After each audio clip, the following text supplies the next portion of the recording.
तो सही।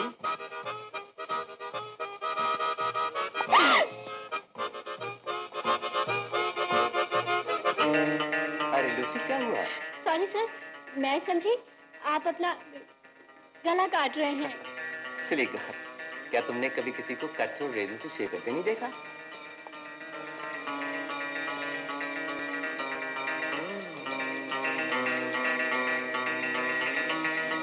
ये फोन किसने भेजा? ओह, मैं तो भूल ही गई। ये मिस माया रानी की तरफ से फ्लोरिस्ट का आदमी दे गया है। अच्छा सर।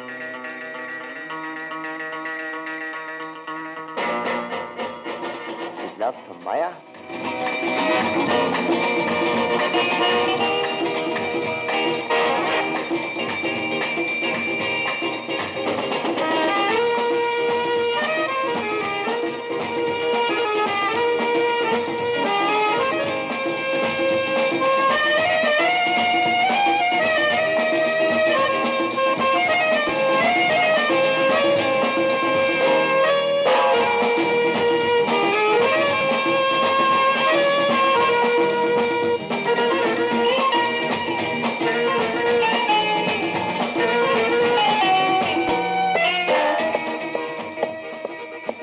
नमस्ते दादाजी, आज मैं 25 वर्ष का हो गया, मुझे आशीर्वाद दीजिए।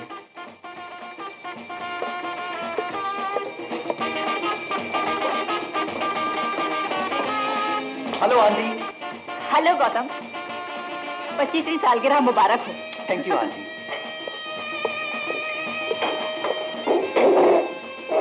Uncle Johnny, coming sir.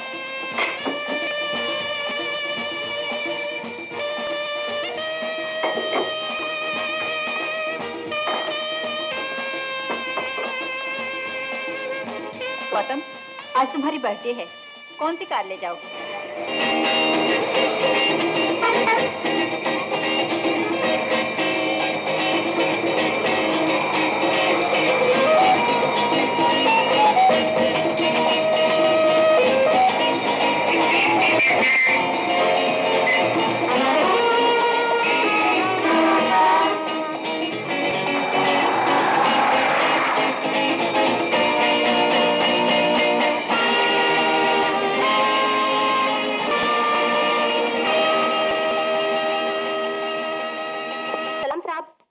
Good morning, sir. Good morning. Many happy returns of the day. Thank you.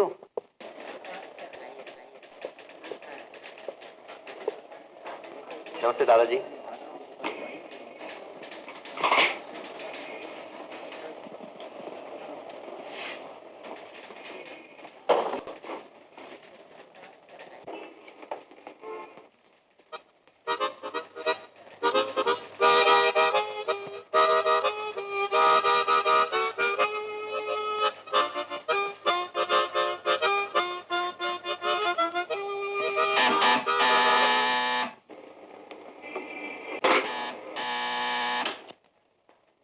Hello.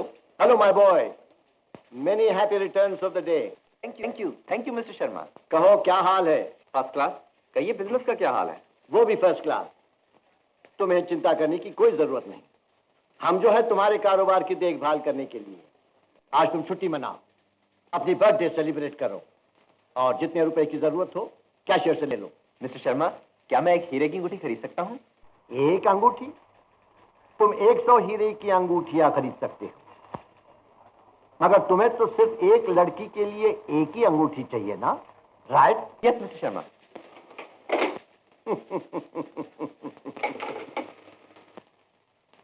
जाओ बेटा, मजे उड़ाओ। Maggi. Yes, sir. 372258। Of course, sir. Hello. Hi, darling. Happy birthday. Thank you Maya. मैं तो अपने आप को 25 वर्ष का बुढ़ा महसूस करने लगा हूँ। Nonsense. कहो मेरे भेजे हुए फूल मिले? सुबह सवेरे ही मिले, और जानती हो उनमें से कैसी खुशबू आ रही थी? कैसी? तुम्हारे प्यार की। ओह डार्लिंग, तुम कितनी खूबसूरत बातें करते हो। कहो आज का प्रोग्राम क्या है? तुम्हारी सालगिरह कैसे मनाई जाए? ओबेरॉय शेरेटन में लंच, और रात को डिनर और dance. But first plunge in the pool.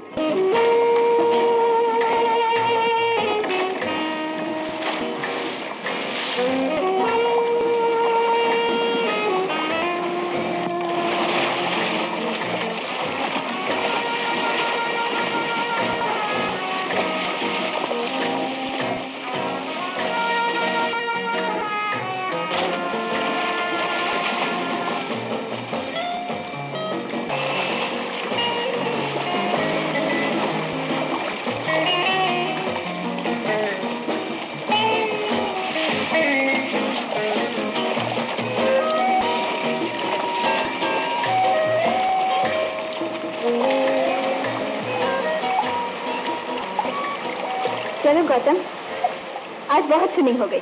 Let's have a drink before lunch. Come along. Darling, कल रात तुमने बहुत विस्की पी ली थी, मगर पार्टी में बड़ा मजा आया। मुझे तो सिर्फ इतना याद है कि तुम बहुत खूबसूरत लग रही थी।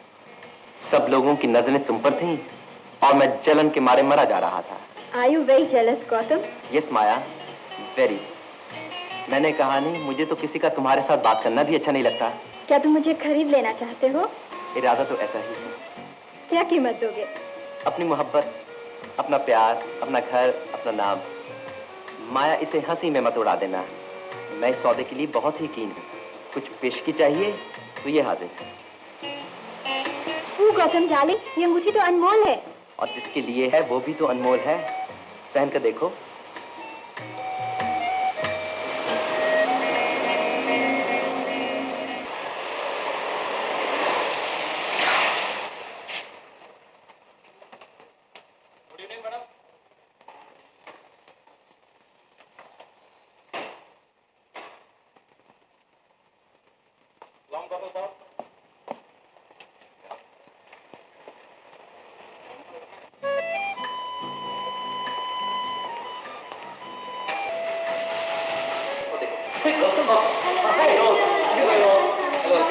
एंगेजमेंट कब हो रही है भाई? बहुत जल्दी ही हो जाएगी।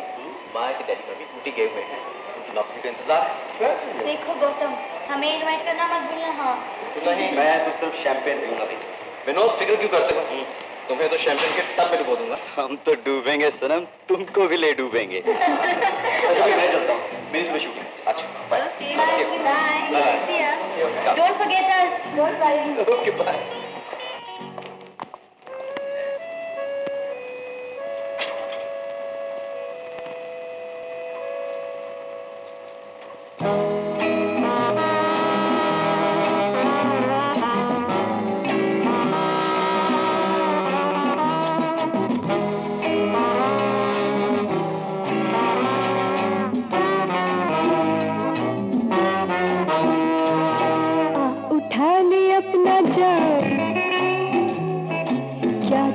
किसी से काम आ उठा ले अपना जाम, क्या तुझे किसी से काम? इस छलकते जाम में, हाँ इस छलकते जाम में डुबो दे अपनी सुबह शाम। इस छलकते जाम में डुबो दे अपनी सुबह शाम। सुबह शाम, सुबह शाम।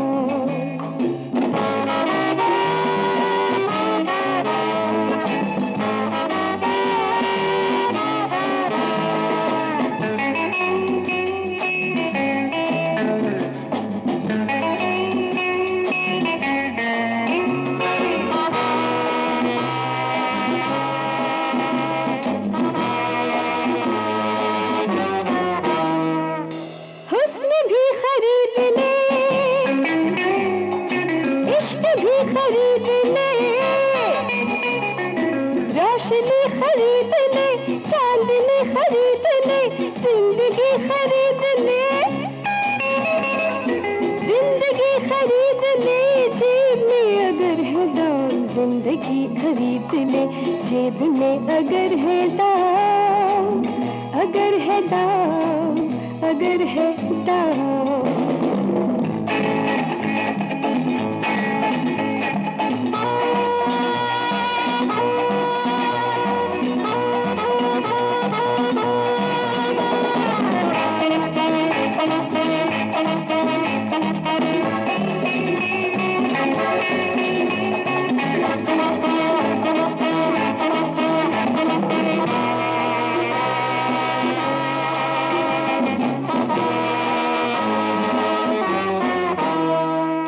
जो तुझे बुरा कहे, प्यार को खता कहे,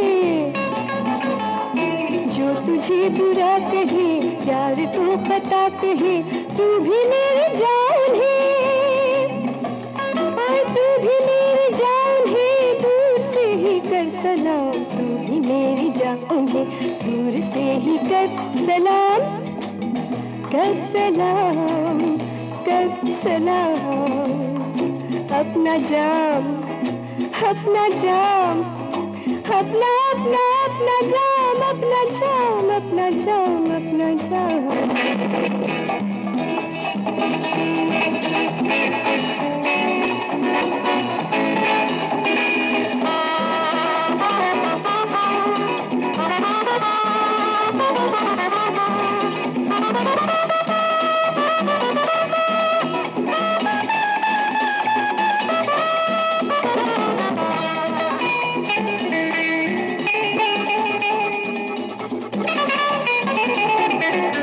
Hey, hello, sweetheart.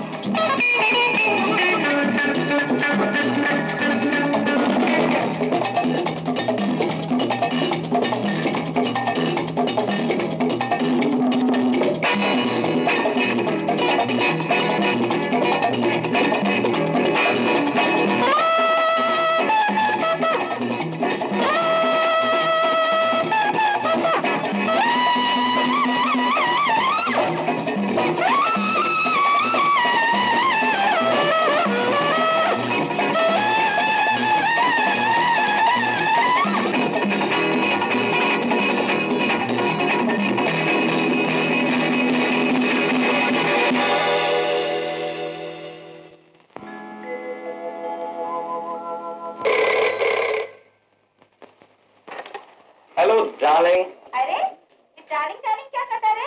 कौन? शिवना भाई, हम गौतम साहब बोलते हैं। ओह सलाम साहब, माफ करना साहब। अच्छा अच्छा, अभी मेरे साहब को टेलीफोन दो। वो तो सो रही है, कहिए तो उठा दो। नहीं नहीं, उन्हें सोने दो। वो उठे तो कहना हमारा फोन आया। अच्छा।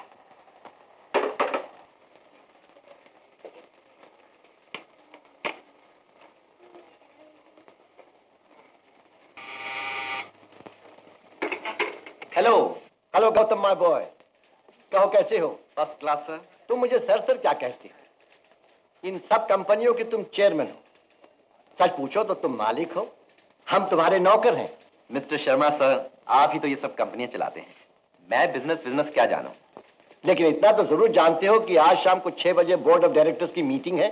ओह, मैं तो भूल ही गया था sir. I mean mister Sharma, मैंने तो माया को इनवाइट किया हुआ है। माया को कल इनवाइट कर सकते हो, मगर यह मीटिंग बहुत इंपॉर्टेंट है।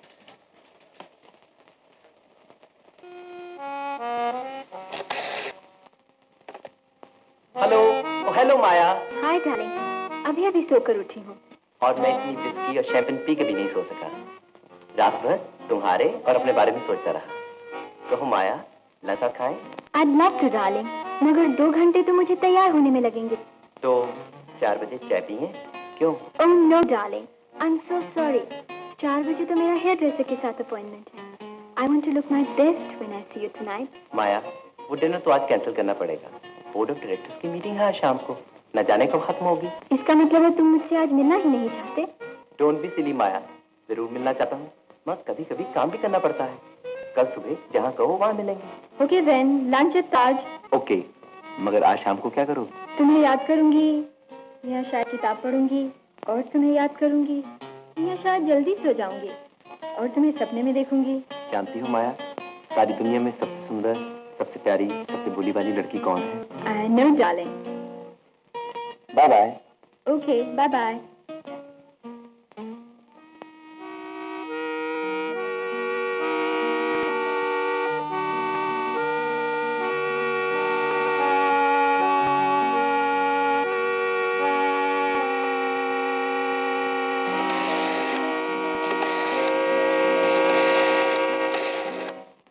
Record the minutes please. मैं ये रेजोल्यूशंस पेश कर रहा हूं जो मैंने खुद ड्राफ्ट किए हैं। उम्मीद है आप लोगों ने पढ़ लिए होंगे। हाँ मिस्टर शर्मा, सबने पढ़ लिए हैं। जब मिस्टर शर्मा ने खुद ही रेजोल्यूशन ड्राफ्ट किए हैं, तब हमें पढ़ने की जरूरत थी क्या है? Oh thank you sir. Those in favour? Chairman साहब, आपको हाथ उठाने की जरूरत नहीं, जस्ट रिलैक्स, सब काम मैं देख लूंगा। तो मैं जा सकता हूँ मिस्टर शर्मा माया से मिलने? I want to give her a surprise. Sure, go ahead. Maybe she will give you a surprise, my boy.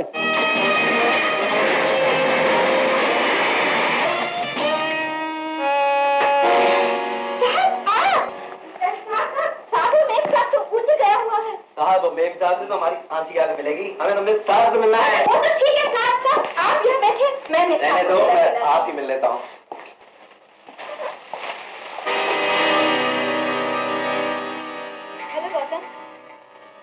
Meeting बड़ी जल्दी खत्म हो गई। ओह गौतम, दिस इज गोपाल। ये मेरे बहुत पुराने दोस्त हैं। इन्हें हम प्यार से गोगी कहते हैं। Gogi, Gautam of Chandra enterprise. Hi रे Gautam, join us for a drink? Come around, let's have a fun. Come on, come on.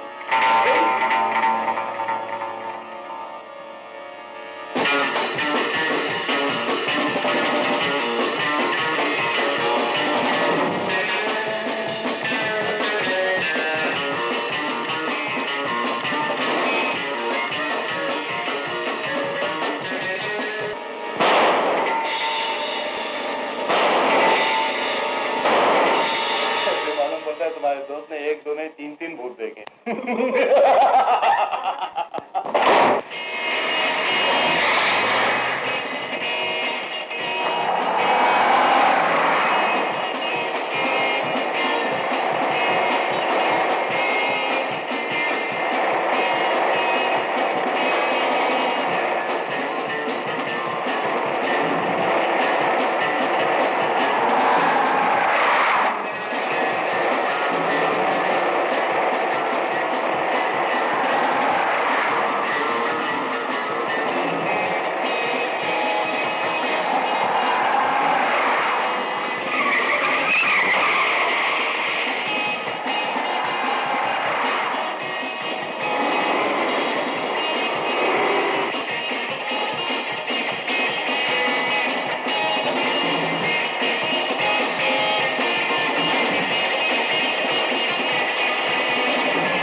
दूध ले आया नहीं? क्या हुआ? क्या हुआ? क्या हुआ मेरे अनिल को? मोटर के नीचे आ गए। किसकी? इन साहब की।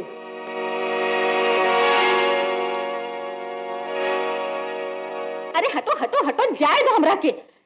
हाय हाय, ये हमरा बिटवा के ना होई गवा। चाची, आशा तू घबरा नहीं बेटी, तो हर चीज डॉक्टर लेने वास्ते गए हैं। अरे हटो हटो, भला मानो सब दूर हटो। एक तो इतनी गर्मी और ऊपर से तोहार लोगन की भीड़। आशा तू ठहर बेटी, हम अभी हल्दी पीस के लावत हैं। आशा जी, अनिल को लेकर अस्पताल चलिए, मेरी कार हाजिर है। अनिल को अगर अस्पताल ले जाना होगा तो मैं ले जाऊंगी। आपकी कार को जो काम करना था उसने कर दिया। आशा जी, मैं बड़ा शर्मिंदा हूँ, यकीन मानिए मुझे बहुत अफसोस है। मैं आपके भाई को बचाने के लिए हर मुमकिन कोशिश करूंगा। बड़े से बड़ा डॉक्टर, अच्छे से अच्छा अस्पताल। आपका नाम? गौतम चंद्र। गाड़ी का नंबर? MRC 4775।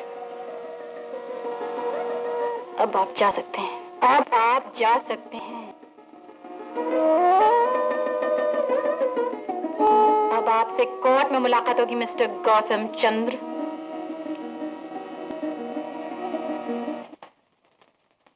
चंद्रा एंटरप्राइजेस। हुजूर, ये एक सीरियस केस है। कार नंबर MRC 4775 तुलसी पाइप रोड से रात के 8:17 पर 100 किलोमीटर फी घंटे की रफ्तार से जा रही थी। ड्राइवर की लापरवाही से एक बच्चा मोटर के नीचे आ गया। दोनों टांगे कुचली गईं। मेडिकल रिपोर्ट आपके सामने हुजूर। मोटर किसकी थी? मोटर तो चंद्रा एंटरप्राइजेस के चेयरमैन मिस्टर गौतम चंद्र की है। कौन चला रहा था? योर वर्शिप, इस कार को हमारी कंपनी का ड्राइवर माधव सिंह चला रहा था। वो यहाँ हाजिर है। तुम अपने जुर्म का इकरार करते हो? जी हुजूर। तुम इतनी लापरवाही से मोटर क्यों चला रहे थे? उस बच्चे की जान चली जाती तो? हुजूर, माफी दे तो कहूँ, मैं थोड़ी दारू पिए हुए था। नशे की हालत में मोटर चलाना बहुत बड़ा जुर्म है। 1 महीने की कैद और... हुजूर, मुझे कुछ कहना है। मिस दाशा, मैं रिपोर्टरों को अदालत की कार्रवाई में दखलंदाजी की इजाजत नहीं दे सकता। हुजूर, आज मैं रिपोर्टर की हैसियत से नहीं, एक फरियादी की हैसियत से आई हूँ। जो बच्चा उस कार से कुचला गया मेरा भाई है। हुजूर, मैं ये भी बता दूं कि मैं रिपोर्टर तो जरूर हूँ, मगर मेरे पास वकालत की सनद भी है। हमें आपके साथ हमदर्दी है, मगर आपको कहना क्या है? हुजूर, मेरी ये दरख्वास्त है कि इस कार के मालिक मिस्टर गौतम चंद्र से हलफ लेके पूछा जाए कि जब एक्सीडेंट हुआ तो गाड़ी कौन चला रहा था। योर वर्शिप, चंद्रा एंटरप्राइजेस के ड्राइवर माधव सिंह ने अभी आपके सामने इकबाल जुर्म कर लिया है। जो सजा आप देंगे वो ये भुगतने के लिए तैयार है। बाकी बात को आगे बढ़ाने से क्या फायदा। इस कोर्ट में कानून और इंसाफ के खिलाफ कोई बात नहीं होगी। मिस्टर गौतम चंद्रा को गवाही के कटारे में पेश किया जाए।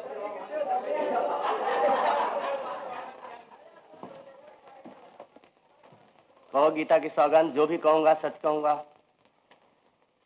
गीता की सौगंध, जो कुछ कहूंगा सच कहूंगा। मिस्टर गौतम चंद्रा, जिस वक्त एक्सीडेंट हुआ गाड़ी कौन चला रहा था?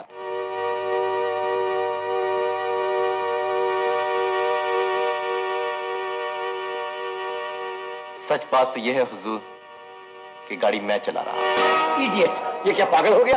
Order order. 15 दिन की कैद और 200 रुपया जुर्माना। वकील साहब, हम इस ऑर्डर के खिलाफ अपील करेंगे। नहीं जनाबे वाला, किस्मत के फैसले के खिलाफ कोई अपील नहीं हो सकती।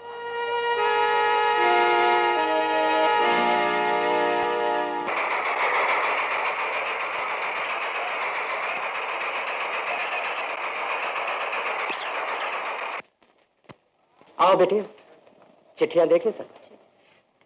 मैंने भी अपना काम खत्म कर लिया। अब हम अनिल को देखते अस्पताल चल सकते हैं। काश इस दुनिया में ऐसे और भी इंसान होते। यहाँ तो ऐसे 2 टांग के जानवर हैं जो दूसरे इंसानों के बच्चों को अपनी मोटरों के नीचे यूं कुचल देते हैं जैसे वो कीड़े मकोड़े हों। ओहो, गौतम चंद्र की बात कर रही है तू? मगर बेटी मानना पड़ेगा, बड़ा मर्द आदमी है जिसने भरी कोर्ट में अपना जुर्म तस्लीम कर लिया और जेल चला गया। चाचा, जेल भी इन अमीर आदमियों के लिए एक सैर तफरी की जगह है। वो चैन से बैठा बंसी बजा रहा होगा।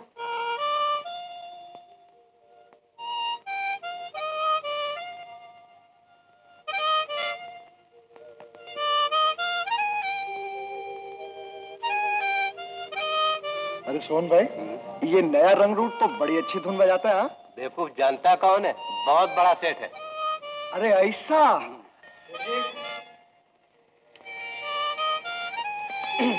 नमस्ते सेठ भाई, आपकी तबीयत ठीक है ना? अरे भाई, तुम मुझे पागल क्यों समझते हो? इसलिए कि आप यहाँ पर हैं। सुना है आप लखपति सेठ हैं, फिर यहाँ कैसे? मोटर तेज चला रहा था, एक बच्चा नीचे आ गया। तो फिर तुम्हें यहाँ क्यों भेजा है? कसूर तो सरासर बच्चे का था। वो तुम्हारी मोटर के नीचे क्यों आ गया? ये है हमारे कॉमरेड क्रांति, बड़े जोशीले ट्रेड यूनियन वाले। मजदूरों ने जब मिल के मैनेजर का घेराव किया तो पुलिस का कहना है कि इसी ने मजदूरों को बहकाया भड़काया, जिसकी वजह से मारपीट हुई और एक आदमी मारा गया। ओह, मैं पॉलिटिक्स से बहुत घबराता हूँ। तुम बतलाओ यहाँ कैसे आना हुआ? अपना आना जाना तो लगा रहता सेठ भाई। 3 महीने अंदर 3 महीने बाहर। धंधा ही कुछ ऐसा है। क्या धंधा है? जेब काटना। और ये है मेरा पार्टनर मशहूर ताला तोड़। दुनिया में कोई ऐसी तिजोरी नहीं जिसे सोहन अपने हाथों से ना खोल सके। सेठ साहब, कभी कोई लोहे का अलमारी या सेफ का चाबी आपको जो गुम जाए तो सोन को याद करना। हाँ। दरअसल सेठ भाई, हम दोनों वही करते हैं जो आप सेठ लोग करते हैं। हम क्या करते हैं? मुझसे पूछो। ये लोग बच्चों के पीने का दूध चुराते हैं, औरतों की मांग से सिंदूर निकाल लेते हैं, चमकती हुई खूबसूरत आंखों से काजल चुरा लेते हैं और किसी को पता नहीं चलता। हाँ सेठ साहब, आपने कोई वकील या बलिस्टर नहीं किया था? हाँ? वकील बैरिस्टर सब किए होंगे।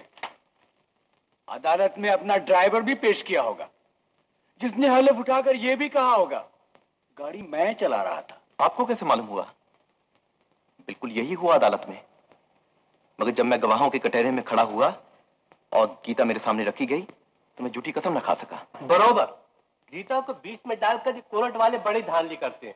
और तो और अपन भी झूठी कसम नहीं खा सका। अरे कसम खाने पर याद आया सेठ भाई, अगर आपको भूख न लगी हो तो ये खाना मैं खा लूं। अरे खबरदार, सेठ साहब को रात को भूख जरूर लगेगा।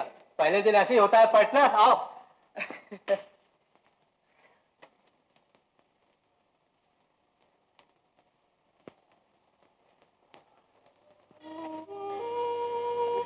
मिस्टर, सच सच बताओ क्यों आए हो यहाँ? शायद पिछले जन्म में मैं भी तुम लोगों की तरह गरीब था और फिर जेल में न आता तो इतनी दिलचस्प हस्तियों से मुलाकात कैसे होती। मगर सच बात तो यह है कि एक लड़की की आंखों में जो चमक थी वो मुझे यहां ले आई। उसकी आंखें कह रही थी, अगर हिम्मत है तो अपने पाप का प्रायश्चित करो और जेल जाकर दिखाओ। Good afternoon sir. Good afternoon. आओ आशा, आओ बैठो। सर देखो आशा, ये जो तुमने मोटर एक्सीडेंट के बारे में रिपोर्ट लिखी है ना, मैं जानता हूँ तुम्हारा छोटा भाई जख्मी हो गया है, उसका मुझे भी बहुत अफसोस है। मगर तुमने ये रिपोर्ट इतनी बढ़ा चढ़ा के लिखी है कि मालूम होता है जैसे तुम गौतम चंद्र जी को बदनाम कर रही हो। आखिर तुम्हारी उस बेचारे से क्या दुश्मनी है?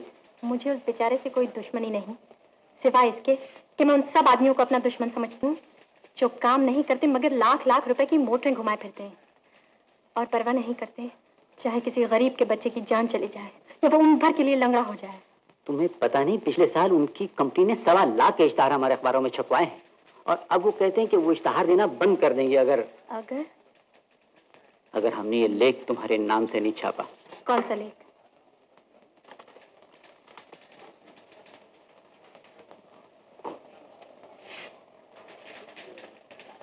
और अगर मैं कह दूं कि ये झूठ है,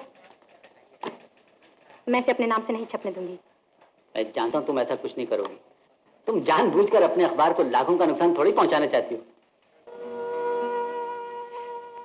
एक बहुत बड़े जर्नलिस्ट ने मुझे सिखाया था कि अपने कलम से ऐसी कोई बात नहीं लिखना जिसे तुम सच न समझती हो। वो कौन बेवकूफ था? सर, वो आप थे। नमस्ते।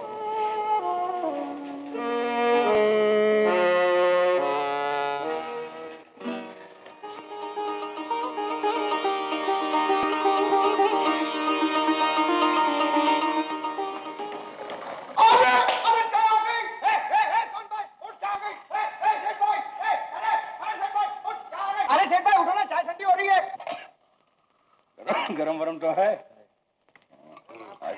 अरे बिकू यार, सोने देना, बड़े मजे की नींद आ रही है। और ठीक है, मैं ही ला देता हूँ चाय। सेठ का चमचा।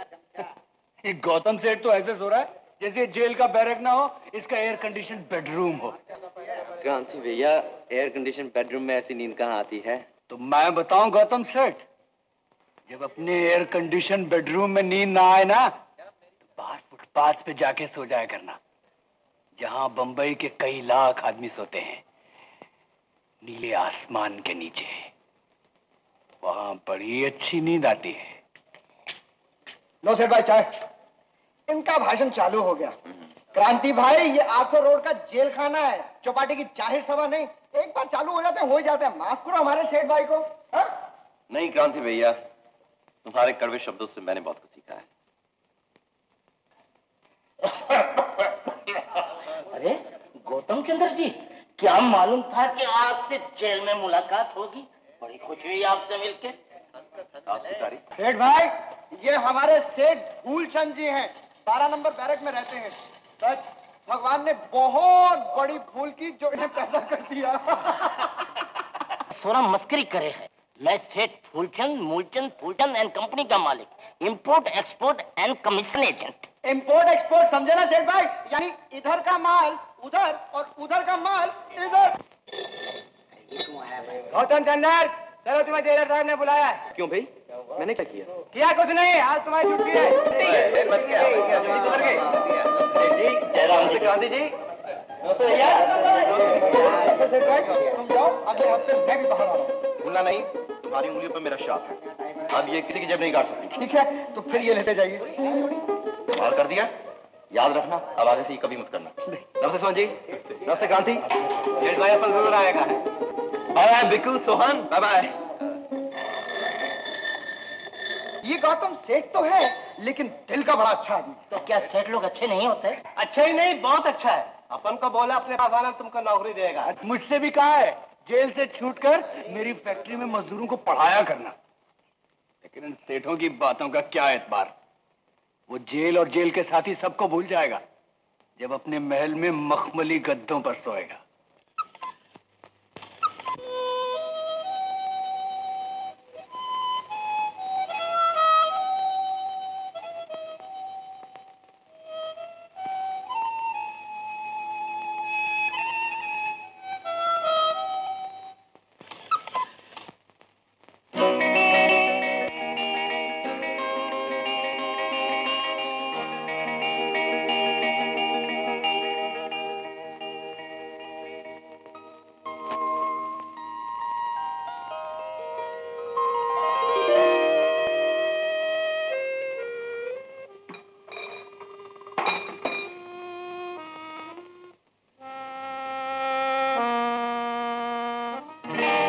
साहब उठिए साहब। अरे यार भीखू, सोने देना। साहब मैं भीखू नहीं, रामू। कौन? रामू? साहब आप सोते सोते गिर पड़े, कहीं चोट तो नहीं आई? अरे बेवकूफ, मैं गिरा नहीं, मैं तो रात को यहीं सोया था।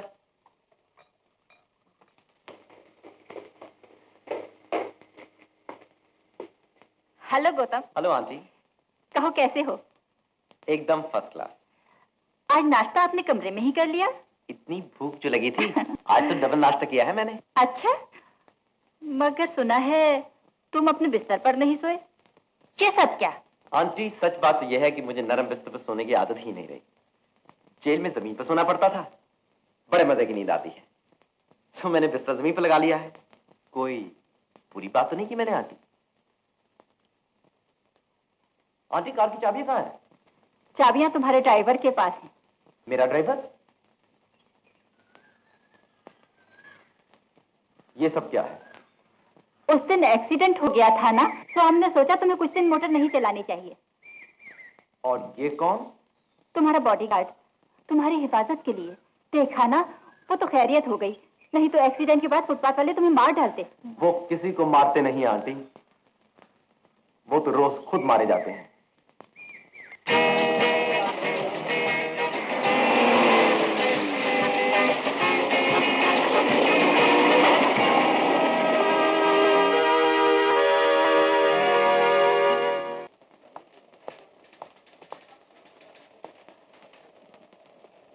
ये काम मैं खुद कर सकता हूँ, तू जा बोल दे।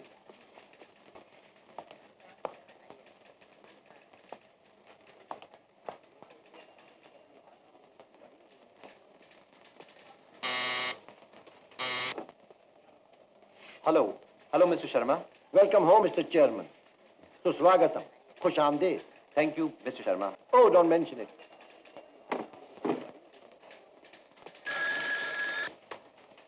Hello aunty. जी हाँ, मुझे सब याद है। इस वक्त 11 बजे हैं, बाहर बोलू दूध का गिलास लिए खड़ा है। Thank you aunty.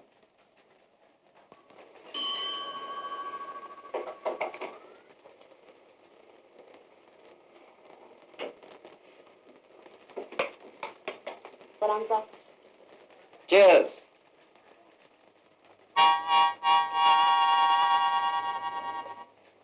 बोलू, 15 दिन जेल का खाना खाओ तो दूध तो क्या, दुनिया की हर चीज अच्छी लगने लगेगी। ठहरो, 5 रुपए कर्जा दे सकते हो? जी सर। क्या कहा आपने? 5 रुपया कर्जा। जी सर।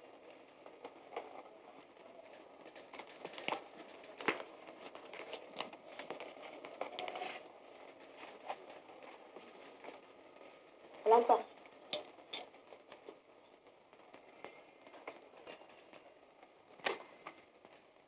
मैगी? Yes sir. अगले 3 घंटे तक कोई टेलीफोन आए तो कह दो साहब बिजी हैं, मैं सोने वाला हूँ। जब उठूंगा तो तुम्हें फोन कर दूंगा। Till then absolutely no calls. Of course sir.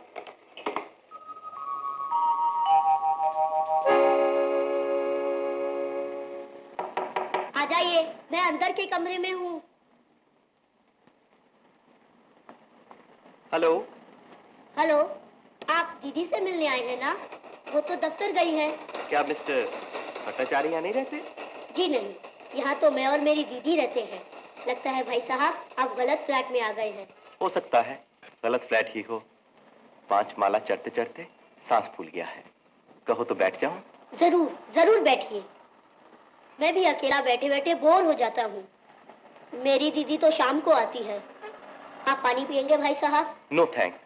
अच्छा ये बताओ, तुम्हारी टांगों को क्या हुआ? ये ऐसा भयानक कार एक्सीडेंट? तुम्हें तो बहुत चोट आई होगी। सच बताऊं अंकल, मैं तो फौरन बेहोश हो गया था। मुझे तो कोई दुख नहीं हुआ, पर उस बेचारे आदमी को मुझे उठाकर 5 माला ऊपर लाना पड़ा। उस बेचारे को? तुम उससे नफरत नहीं करते? मैं किसी से नफरत वफरत नहीं करता। अमीरों से भी नहीं? अमीर आदमी, गरीब आदमी सब अच्छे हो सकते हैं अगर वो भले आदमी हो। अच्छा अब मैं चलता हूँ, मुझे चटर्जी की तलाश करनी है। पर भाई साहब, जब आप आए थे आप कह रहे थे आपको मिस्टर भट्टाचार्य जी से मिलना था। मुझे पकड़ लिया ना तुमने। भट्टाचार्य और चटर्जी तो बहाने हैं भैया, सच पूछो तो मुझे अपनी ही तलाश है। आप फिर आएंगे ना? तुम बुलाओगे तो जरूर आऊंगा। जरूर जरूर आना, मैं तो अकेला बोर हो जाता हूँ। अच्छा मैं आऊंगा। पक्का वादा? बिल्कुल पक्का।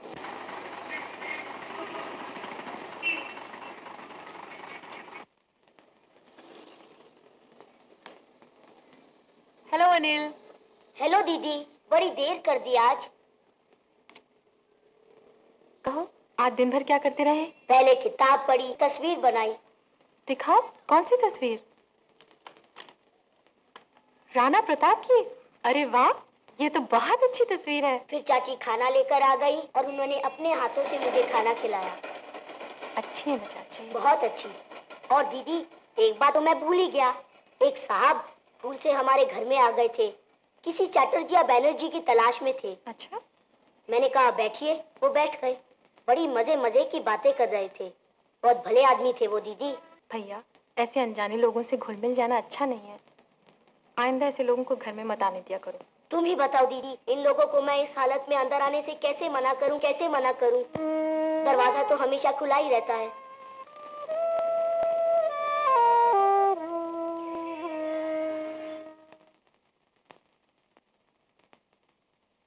Thank you Johnny.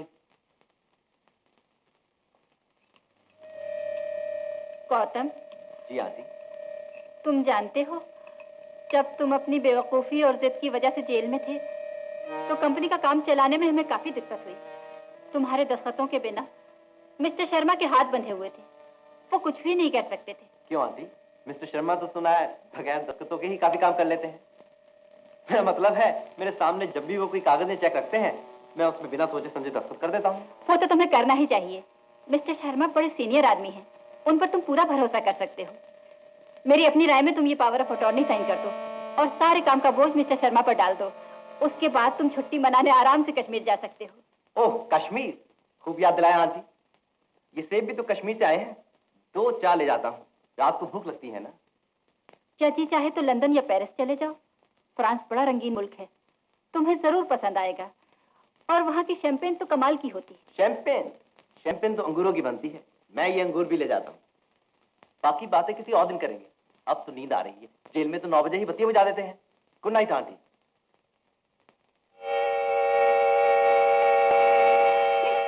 पागल कहीं का। It was very interesting. The movements they showed us. Hello Gautam darling. आपने सुना नहीं? आपके गौतम डार्लिंग का तो देहांत हो गया मोटर एक्सीडेंट में। तुम अब भी खफा हो मुझसे? उस दिन की सारी बात तुम गलत समझे। नहीं माया, गलत तो मैं उस दिन तक समझ रहा था। उस दिन तो बात साफ हो गई। तो फिर हम पहले की तरह क्यों ना मिले? इसी दम मुकैम्बो चले आओ। There's a lot of fun here tonight. You'll love it, darling. Please. अब तुम गलतफहमी का शिकार हो रही हो। गुड नाइट मिस माया रानी। Bloody bastard.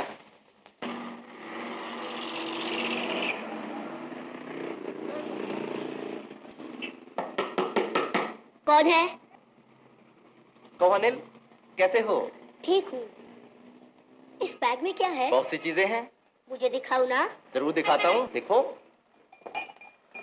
ये देखो संतरे, ये है सेब और ये है अंगूर। और देखो, ये है विटामिन की गोलियां जो तुम्हें ताकत देंगी। और ये है कैल्शियम की गोलियां जो तुम्हारी हड्डियों को मजबूत बनाएंगी। और देखो मैं क्या निकालता हूं। मैं निकालता हूं चांद पे चलने वाला कॉस्मोनॉट।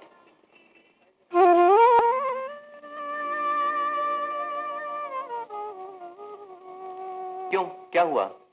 क्या कॉस्मोनॉट पसंद नहीं आया? लोग चांद पर चल रहे हैं और मैं जमीन पर भी नहीं चल सकूंगा। कभी नहीं, कभी नहीं, कभी नहीं, कभी।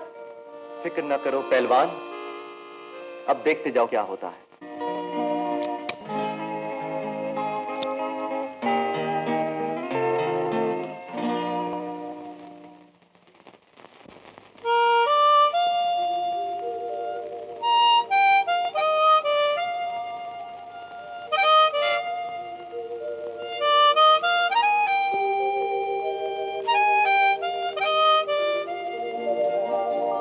जिंदगी सिगरेट का धुआं, ये धुआं जाता है कहाँ, या कहीं जाता नहीं, ये सोचो ना सोचो मेरी जान, ये धुआं जाता है कहाँ, ये धुआं, जिंदगी सिगरेट का धुआं, ये धुआं जाता है कहाँ, या कहीं जाता नहीं, ये सोचो ना सोचो मेरी जान, ये धुआं जाता है कहाँ, ये धुआं, जिंदगी सिगरेट का धुआं।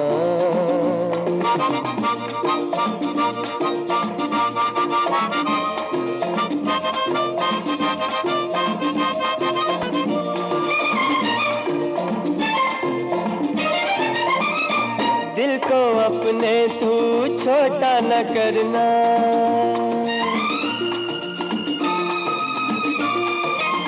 ओ दिल को अपने तू छोटा न करना, ये कली दिल की फिर से खिलेगी, छिन गई है जो शक्ति बदन की, वही शक्ति तुझे फिर मिलेगी, तेरे पाँव को चूमेगी पर्वत की सब चोटियाँ, सब चोटियाँ, जिंदगी सिगरेट का धुआं।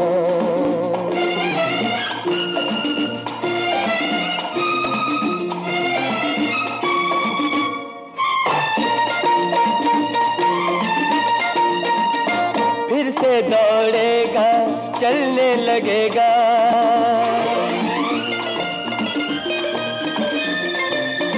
ओ फिर से दौड़ेगा चलने लगेगा, लहू तन में बचलने लगेगा, दिल पे छाया है जो ये अंधेरा भी ढलने लगेगा, तुझे चांद पे चलते देखेगा सारा जहां।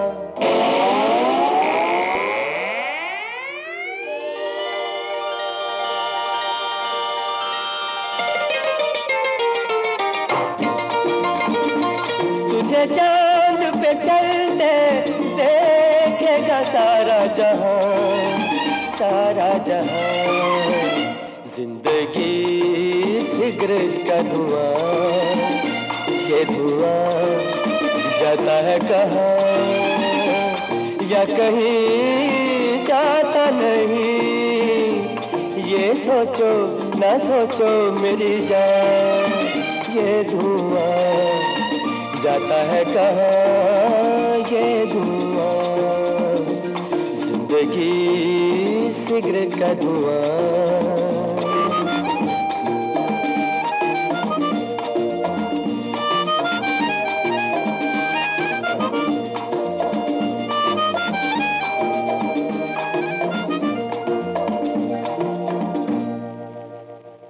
अनिल, अब मुझे जाना ही चाहिए, ये सब चीजें मैं तुम्हारे लिए छोड़े जा रहा हूँ।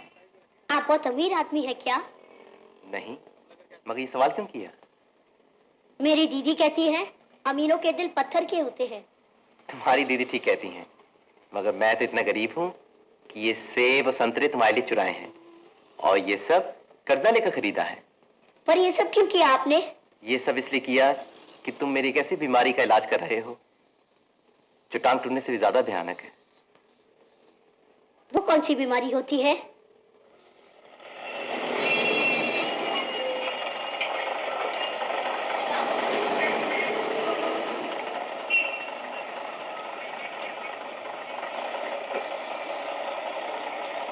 हाय अनिल। दीदी आज सवेरे ही आ गई।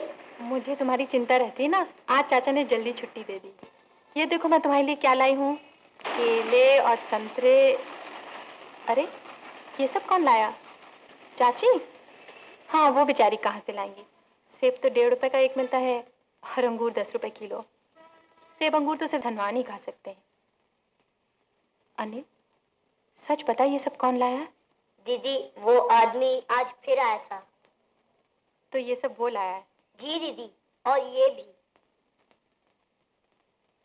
मैंने तुम्हें मना किया था ना। बहुत अमीर आदमी है क्या वो? चोर भी हो सकता है, जादूगर भी हो सकता है। जब मैं रो रहा था उन्होंने गाना सुनाकर मुझे हंसा दिया। चोर जादूगर भी हो तो ज्यादा खतरनाक होता है। पर दीदी हमारे यहाँ है ही क्या चुराने के लिए? कौन जानता है तुझे ही चुराने आया हो।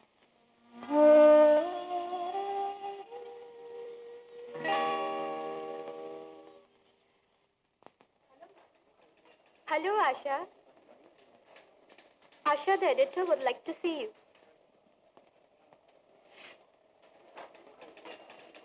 May I come in, sir? आओ। मुझे गौतम चंद्र जी से माफी मांगनी पड़ेगी। इसके लिए मैं तैयार नहीं हूँ। उसूल के मामले में कभी समझौताबाजी न करना, ये भी आप ही ने सिखाया था। नमस्ते एडिटर साहब, और धन्यवाद।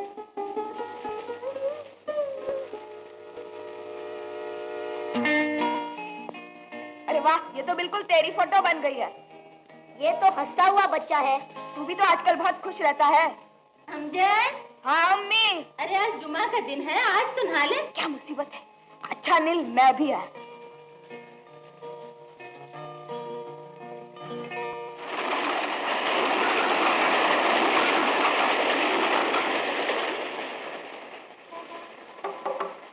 आ जाइए। हेलो अनिल। नमस्ते भाई साहब। कहो पहलवान, कैसे हो? ऐसा हूँ। अरे वाह, ये तो तुमने बड़ी बढ़िया तस्वीर बनाई है। तस्वीर तो मेरी दीदी ने बनाई है, मैंने सिर्फ इसमें रंग भरे हैं। या तुम्हारी दीदी तो कमाल है, जर्नलिस्ट भी है, वकील भी है, और अब मालूम हुआ कि ये आर्टिस्ट भी है। मगर तुम इसे कहाँ लगाओगे? तुम्हारी दीवार तो सारी भर गई है। वहाँ जहाँ मैं हर वक्त उसे देख सकूं। आप कृपा करके इसे वहाँ लगा देंगे? जरूर। अनिल, यहाँ? नहीं नहीं, वहाँ। यहाँ? जरा ऊपर। यहाँ? नहीं नहीं नहीं, नीचे। अच्छा। हाँ यहाँ, बस बस। बस? बस।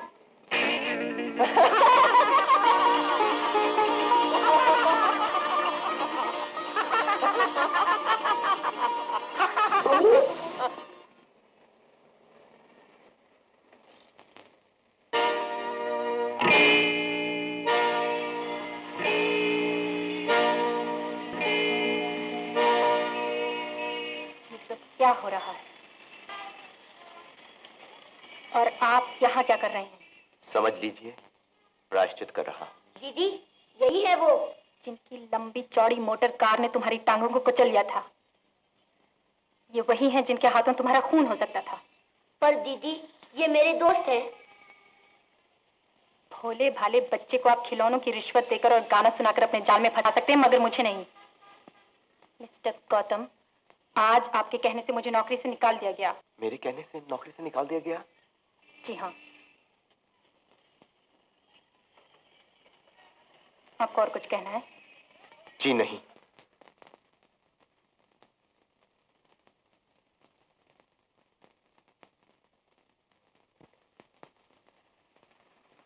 अनिल, सच सच बता, तुझे मालूम था ना यही है वो मोटर वाला?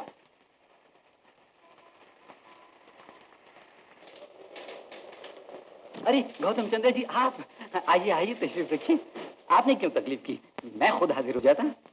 काम मेरा है तो मुझे ही आना चाहिए था।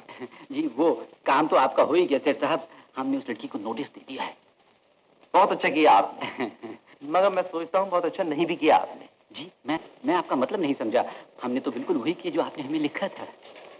हमने? हाँ जी, मेरा मतलब है वो आप या आपके मैनेजर है ना शर्मा साहब, हमारी तो एक ही बात है ना। बिल्कुल ठीक है, मगर मिस्टर शर्मा सिर्फ आज की सोचते हैं, हम आगे की सोचते हैं। मेरी बात मानिए तो उसका नोटिस वापस ले लीजिए। बहुत बहुत शुक्रिया गौतम चंद्र जी।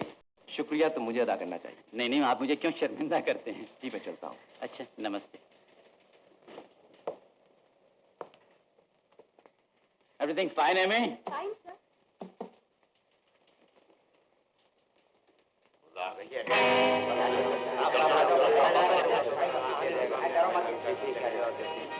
क्यों भाई, कैसी परेशानी, क्या बात है? ये गौतम चंद्र यहाँ क्यों आया था? क्या अब ये हमारे अखबार की पॉलिसी बनाया करेगा? 1.25 लाख सालाना का इश्तेहार कर देता है, अपने आप को अखबार का मालिक समझ बैठा है। ये तो घेराव सा मालूम होता है। आप लोग चाहते क्या हैं? अगर आशा को नोटिस दिया गया है तो हम भी अपना इस्तीफा अभी दे देंगे। बस यही कहने के लिए हम लोग यहाँ आए। भाई तुम लोगों के बगैर तुम्हें अपना अखबार चला ही नहीं सकता। तो आशा को जो आपने नोटिस दिया है वापस लीजिए। ये हमारी डिमांड है। डिमांड है? तो फिर तो ये नोटिस वापस लेना ही पड़ेगा, चाहिए गौतम की कंपनियां हमें इश्तेहार दें या न दें। ये हुई ना आवाज अखबार के एडिटर की।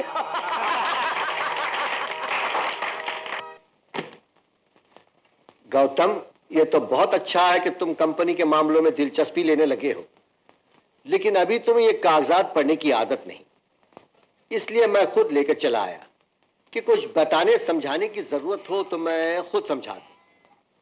अच्छा, एक बात बताइए, हमारी कंपनियों की दूसरों के मुकाबले में क्या पोजीशन है? जो सबसे ऊपर की 10 कंपनियां हैं उन्हीं में हम भी हैं। Very good. तो मेरे अपने शेयर की कीमत क्या होगी? अगर बाजार में बेचने जाऊं तो क्या मिलेगा? 10 लाख, 20 लाख? क्या बात कर रहे हैं आप? कम से कम 50 लाख मिलेगा। इस सब की देखभाल करने के लिए हम आपको कितना देते हैं? यही कुछ 5,000 रुपये माहवार। बस? आपको तो कम से कम 10,000 रुपये मिलने चाहिए। Thank you sir, thank you. मगर ये सुनकर हमें वाकई खुशी हुई कि मेरे शेयर 50 लाख के हो सकते हैं। जी, बाजार भाव तो नीचे ऊपर हो सकता है, कम से कम 50 लाख।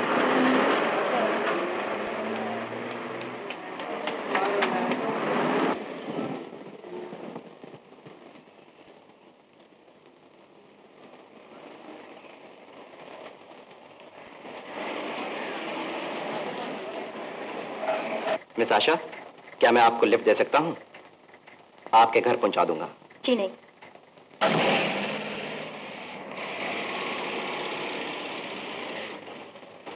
ये क्या बदतमीजी है, बड़े बेशर्म हैं आप। मुझसे डरती हैं आप? मैं दुनिया में किसी से नहीं डरती, और वो भी आपसे डरूंगी? तो फिर आप कार में बैठ जाइए ना, मैं आपको खा नहीं जाऊंगा। तो चलिए। Thank you. अरे ये कहाँ जा रहे हैं आप? जहां आपसे बात कर सकूं।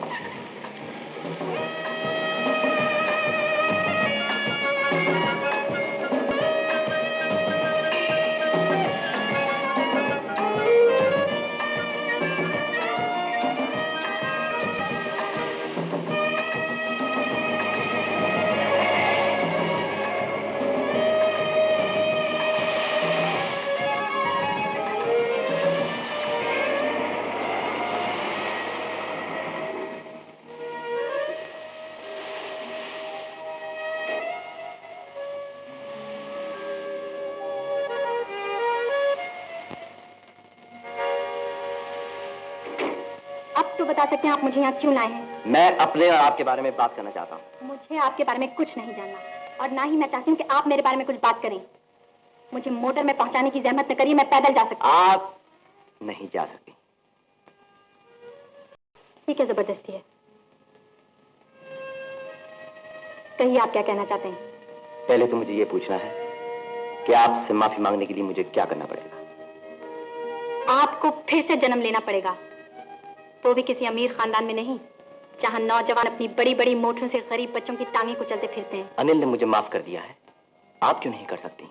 अनिल तो बच्चा है, लेकिन मैं आपकी चिकनी चुपड़ी बातों में आने वाली नहीं, समझे मिस्टर गौतम? एक बात बताइए, आप अमीरों से इतनी नफरत क्यों करती हैं? अमीर होना पाप है क्या? हाँ, पाप है। हर बड़ी दौलत के पीछे कोई ना कोई जुर्म छुपा होता है। मगर ये दौलत मैंने तो पैदा नहीं की, मेरे दादा ने मेरे नाम छोड़ी है। मुझे उनके गुनाहों की सजा क्यों मिले? पोता दादा की दौलत का वारिस बन सकता है तो उसे अपने दादा के अपराधों का बोझ भी उठाना पड़ेगा। शायद आप ठीक ही कहती हैं, मगर मैं समझता हूँ इंसानी हमदर्दी के दरवाजे अमीरों के लिए भी बंद नहीं होने चाहिए। आशा जी, मैंने आप जैसी लड़की जिंदगी भर में नहीं देखी। अगर एक बेवफा लड़की ने जिंदगी में धोखा ना दिया होता तो मैं आपसे कहता। क्या कहते आप? कि मैं तुमसे मोहब्बत करने लगा हूँ। देखिए मिस्टर गौतम, आशा, इतनी जल्दी मेरी किस्मत का फैसला ना सुनाओ। मैं तुमसे मोहब्बत की भीख नहीं मांग रहा, मगर दोस्ती की उम्मीद तो रख सकता हूं। क्यों आशा, हम दोस्त तो हो सकते हैं ना? हाँ, मगर कैसे? मेरे और आपके दरमियान तो सोने चांदी की दीवारें खड़ी हैं। एक दिन ये दीवारें भी टूट जाएंगी। मुझे सिर्फ वक्त चाहिए और तुम्हारा भरोसा।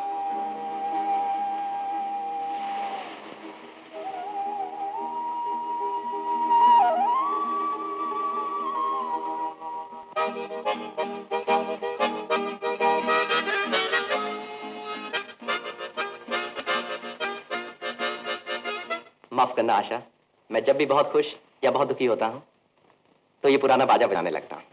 इस वक्त आप बहुत खुश हैं या बहुत दुखी?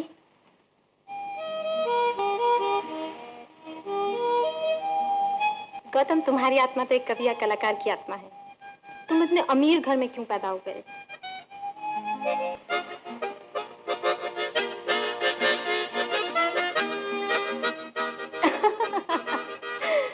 लेकिन ऐसा बाजा तो आजकल दिखाई भी नहीं देता। तुम्हें कहाँ से मिल गया? वो सोहन कहाँ से आए हैं? सर वो कहते हैं वो जेल से आए हैं। अरे जेल से? वो भीखू और सोहन, वो तो हमारे पुराने दोस्त हैं। उनको अंदर भेज दो और उनके लिए चाय और नाश्ता भिजवा दो। आजा, आजा। नमस्ते सेठ साहब। नमस्ते। आपन तो यूं ही सलाम कहने को आ गया हुजूर। ये सेठ साहब और हुजूर क्या लगा रखी है? मैं तो वही तुम्हारा जेल वाला साथी हूँ। डरो नहीं, ये भी एक किस्म का जेल खाना ही है। जी, जेल खाना? अगर ये जेल खाना है तो अपन को इधर उम्र कैद कर लो सेठ साहब। फिर सेठ साहब? सेठ भाई बैठो। यहाँ नहीं, इधर। अच्छा। समझ ले, लगी थोड़ी लगी है। कहो कैसे हो तुम लोग? बिल्कुल ठीक है। शाबाश। सेठ भाई, अपन तो आज जेल से गेट आउट हुआ है, पर ये भिखू हफ्ता पहले आ गया। अजून बेचारे को कहीं काम धंधा नहीं मिला। सेठ साहब, सेठ भाई, वो आपका श्राप है ना मेरी उंगलियों पर। जिस किसी की पॉकेट में हाथ डालता हूँ खाली निकलती है। मैंने कहा नहीं था? कहा तो था। बोलो यहाँ काम करोगे? है? सच? सेठ भाई काम क्या करना पड़ेगा? तुम्हें तो किसी फैक्ट्री में चौकीदार बनवा देता हूँ। वहाँ अंदर से निकलने वालों की तलाशी लेनी पड़ती है। तुम्हारा तजुर्बा काम आएगा। और तुम्हें मैकेनिक रखवा देता हूँ। धन्यवाद। क्यों, मंजूर है? बिल्कुल मंजूर है सेठ भाई। चलो तो इस खुशी में कुछ खा पी दो। बैठो बैठो, शुरू करो। तू करना। तू करना। तू करना। तू करना। तू नहीं करता। तू करना। तू क्यों नहीं करता? मैं तो इंतजार नहीं कर सकता। मैं तो शुरू करता हूँ।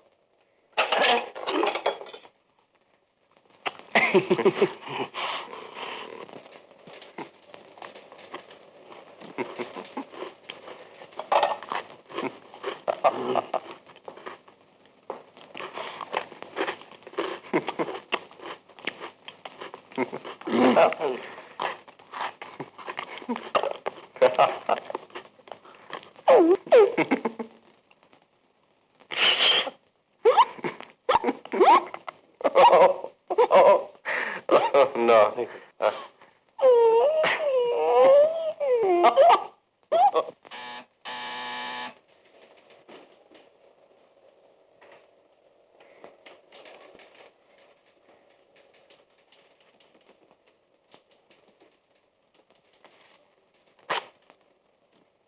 बोलू कहाँ है?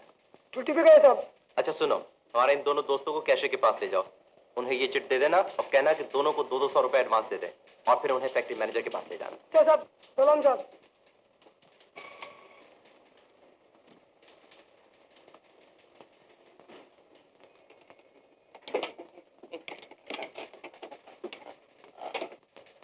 गौतम बेटा, मेरा मतलब है सेठ साहब, ये आप क्या कर रहे हैं? जी कुछ नहीं, कुर्सी पे बैठा हूँ। ये आपने कैशियर को क्या लिख के भेजा? चोरों को चौकीदार बनाना चाहते हैं? चोरों को चौकीदार बना रहा हूँ, चौकीदारों को चोर तो नहीं बना रहा हूँ। क्या मतलब है आपका? अच्छा हुआ आप आ गए, बैठिए। बोर्ड ऑफ डायरेक्टर्स की एक मीटिंग बुलानी है। लेकिन इसका तो नोटिस देना होगा। तो दे दीजिए। मगर एजेंडा क्या होगा? कहिए कि चंद्रा एंटरप्राइजेस के नए इंतजाम के लिए कुछ फैसले करने हैं।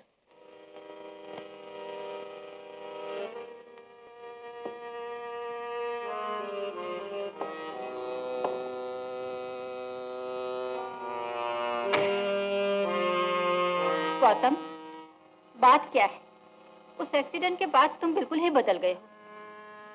अब तुम किसी होटल या पार्टी में भी नहीं जाते। सुना है माया से भी नहीं मिलते। वो तुम्हें बहुत याद करती है। लेकिन मैं उससे बिल्कुल याद नहीं करता, इसलिए कोई और बात कीजिए। और बात क्या करूं? मुझे कुछ मेरे बचपन के बारे में बताइए, मेरे माता जी पिताजी के बारे में।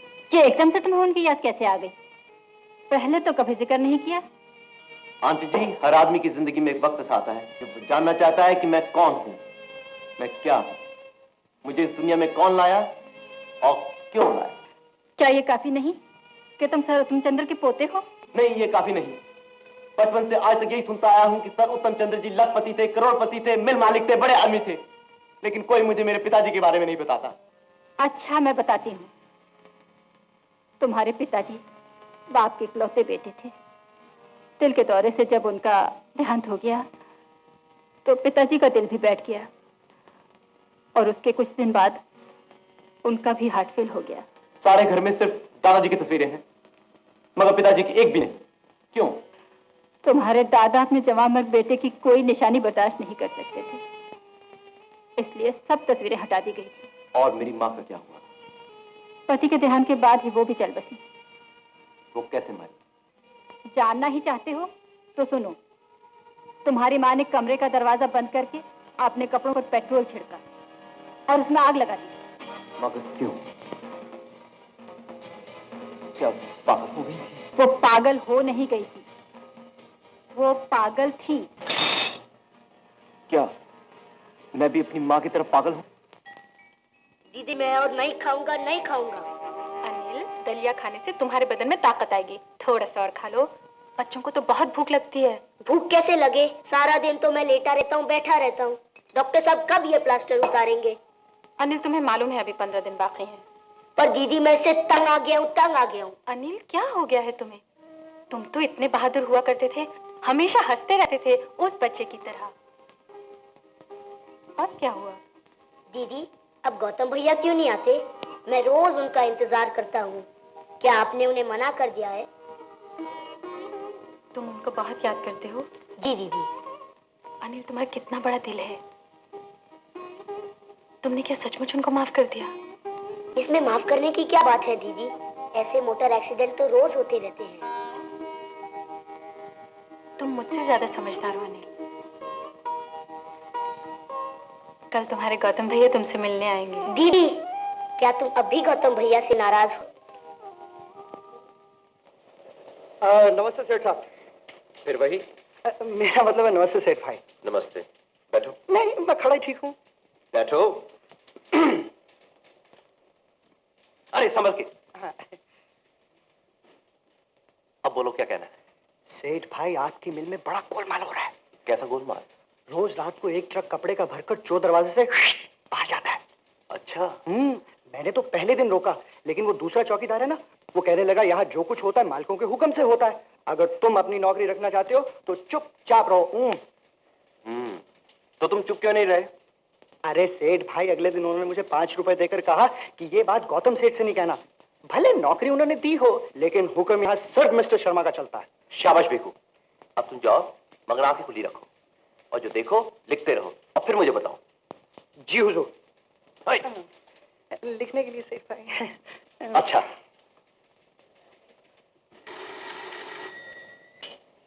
हेलो। हेलो। आशा। अनिल आपको बहुत याद करता है। तो मुझे इजाजत है उससे मिलने की? ये कहकर आप मुझे शर्मिंदा मत करिए, आप जरूर उससे मिलिएगा। और उसे ताजा हवा खिलाने ले जाऊं अपनी मोटर में? जरूर ले जाइए, मगर गाड़ी जरा देखकर चलाइएगा। देखकर ही चलाऊंगा, मगर अनिल की हिफाजत के लिए उसकी बहन को भी साथ जाना होगा।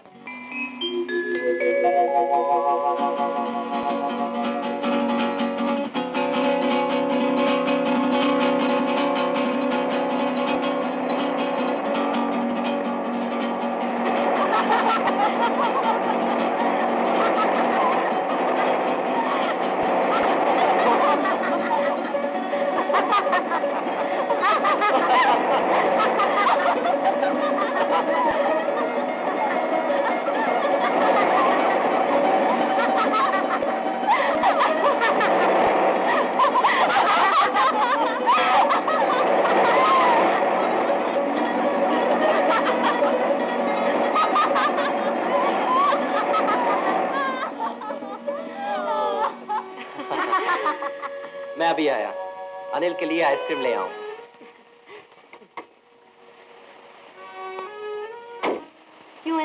अच्छा लग रहा है ना? हाँ दीदी, बहुत मजा आ रहा है। घर बैठे बैठे तो मैं तंग आ गया था। भैया एक आइसक्रीम देना।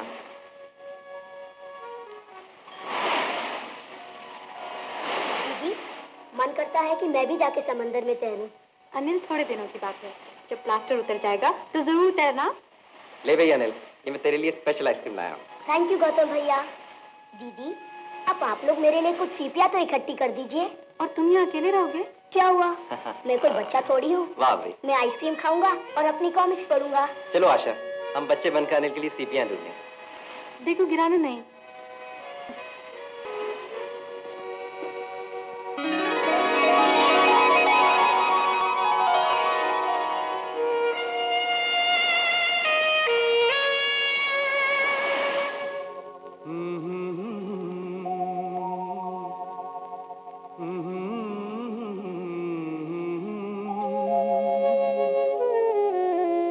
दिल ने तड़प तड़प के तड़पना सिखा दिया,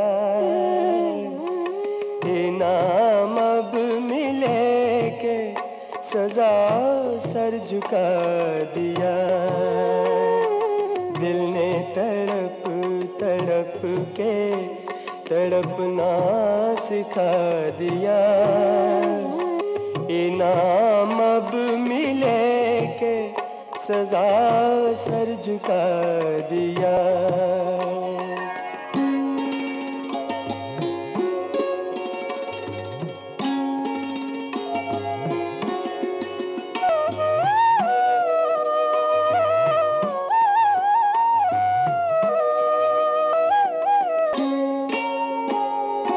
दीवाना करके छोड़ दे जो एक जमाने को, दीवाना करके छोड़ दे जो एक जमाने को, मुझको उसी निगाह ने इंसान बना दिया, मुझको उसी निगाह ने इंसान बना दिया, इनाम अब मिले के सजा सर झुका दिया।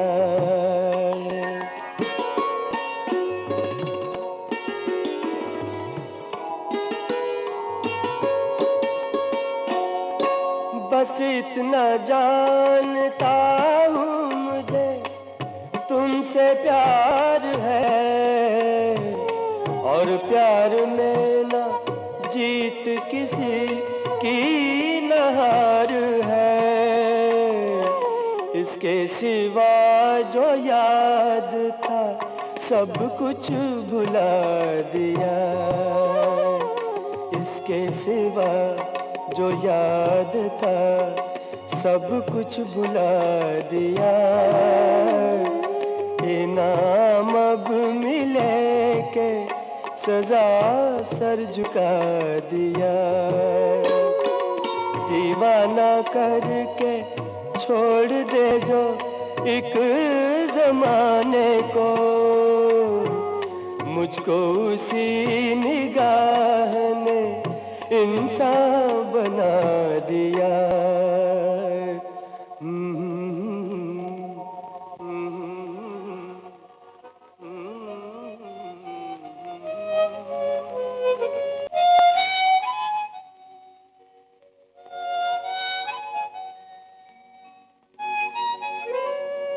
गौतम, तुम तो बहुत अच्छा गाते हो। गाना रोना तो सबको आता है, मगर मुझे नहीं मालूम था कि तुम इतना अच्छा बजाती हो। गौतम देखो, आज मैंने ये बाजा तुम्हारे हाथों से ले लिया और तुम्हें जरा भी गुस्सा नहीं आया। ये तो सच है। क्यों गुस्सा नहीं आया आशा? इसलिए कि ये बाजा मैंने तुमसे छीना नहीं, तुम्हारी मर्जी से लिया है। इसका मतलब है तुम्हें मुझ पर भरोसा है और तुम पागल बिल्कुल नहीं हो। ये तो मुझे नहीं मालूम, मगर आशा जानती हो इस दुनिया में सबसे अक्लमंद, सबसे सुंदर, सबसे प्यारी लड़की कौन है? कौन है? तो तुम हो। अब तुम सचमुच पागलों जैसी बातें कर रहे हो। चलो, अनिल हमारा इंतजार कर रहा होगा। चलो। मैं कहता हूं अगर हमने इस बेवकूफ गौतम के पागलपन का तोड़ नहीं सोचा तो ये एक दिन हमें पागल बनाकर छोड़ेगा। मगर मिस्टर शर्मा, हमें डायरेक्टर्स की मीटिंग का तो इंतजार करना चाहिए। हाँ देखे तो सही, ये कंपनी का नया इंतजाम किस ढंग से करना चाहता है। मैं जानता हूं ये नया इंतजाम किस ढंग से करना चाहता है। आप जानते हैं क्या करना चाहता है? Yes exactly, what does he want? तो सुनिए, जो पागलपन उसके बाप को था वही बेटे को होता जा रहा है। ओह माय गॉड, बाप की बीमारी इसको भी हो गई। ये तो बहुत खतरनाक बात है। मगर मिस्टर शर्मा, गौतम आजकल बड़े टेढ़े सीधे सवाल कर रहा है अपने माँ बाप के बारे में। जरूर उसे कोई चालाक आदमी पट्टी पढ़ा रहा है। आदमी नहीं, औरत। ये सब बातें उस जर्नलिस्ट छोकरी आशा के दिमाग से निकली हैं। लेकिन इस मामले में छानबीन करने से उसे क्या मिलेगा? यही कोई 50 लाख रुपए। You don't have to be crazy to work here, but it helps.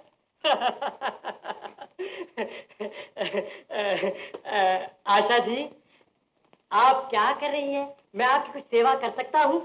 फूल चंद्र जी जरा बच के रहिए, कहीं चोट न लग जाए। घंटी बज गई।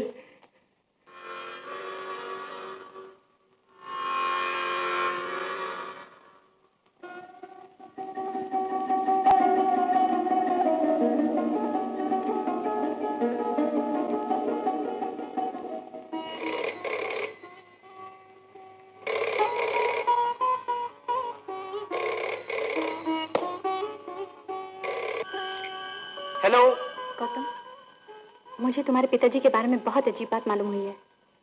अभी मिल सकते हो इसी वक्त? हाँ हाँ जरूर आशा, मगर कहाँ? वहाँ संगम रेस्टोरेंट में। मगर सुनो, टैक्सी में आना, तुम्हारी गाड़ियाँ पहचानी जाती हैं।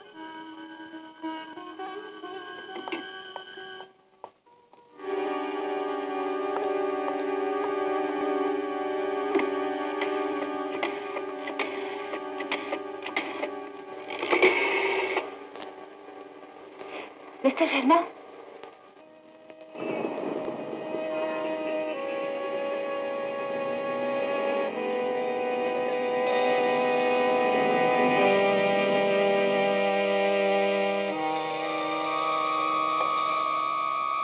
और कुछ है सब? कुछ नहीं। आशा, अब बताओ तुम्हें क्या मालूम हुआ है?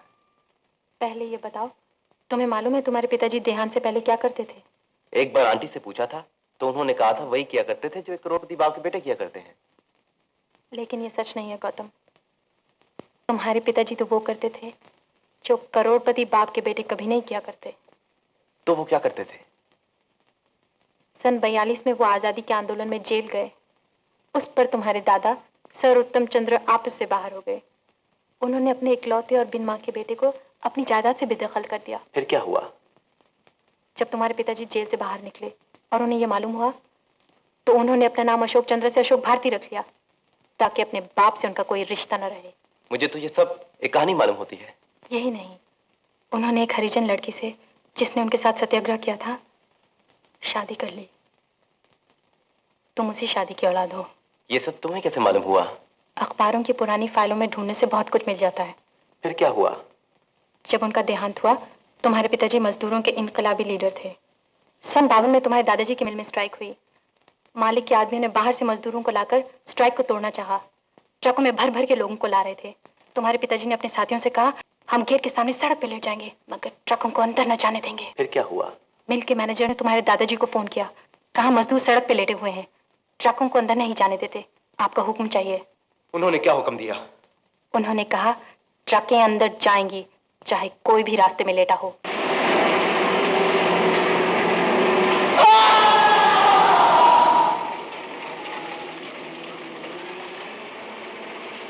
दो आदमी ट्रकों के नीचे आकर मारे गए और उनमें से एक मेरे पिताजी थे।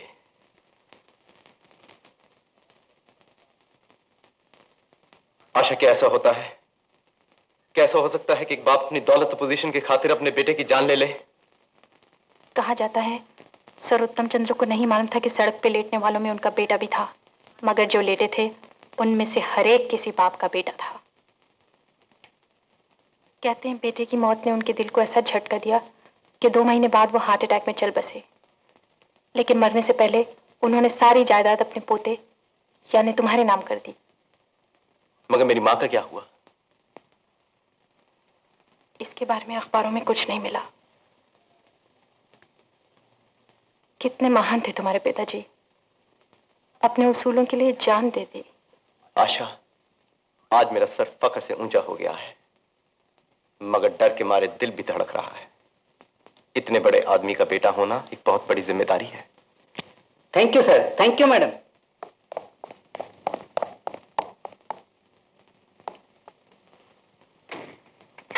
अब ये लोग इस तस्वीर को लेकर स्कैंडल फैलाएंगे, गंदी गंदी बातें लिखेंगे। लिखने दो आशा, अब इस सोसाइटी से मेरा रिश्ता हमेशा के लिए टूट गया है और यही ऐलान करने के लिए कल मैं उन तमाम जगहों पे जाना चाहता हूं जहां मैं पहले जाया करता था। क्या तुम मेरे साथ चलोगी? मैं तुम्हारे साथ हर जगह चलने को तैयार हूं।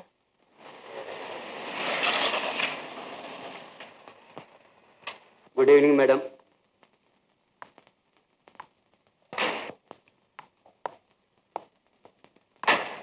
आओ आशा।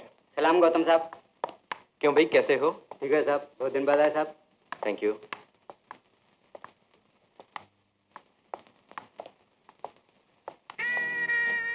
तुमको सब लोग जानते हैं? कभी मैं यहाँ रोज आया करता था माया के साथ। ओह, think of the devil, and there she is. हाय गौतम। हाय माया। हाय। गोगी को तो तुम जानते हो? बहुत अच्छी तरह से। ये है आशा प्रेमचंद, और आशा ये है मिस माया रानी, और ये है इनके प्यारे दोस्त जिनको सब प्यार से Gogo, I am sorry, Gogi कहते हैं। हाय। हाय। नमस्ते।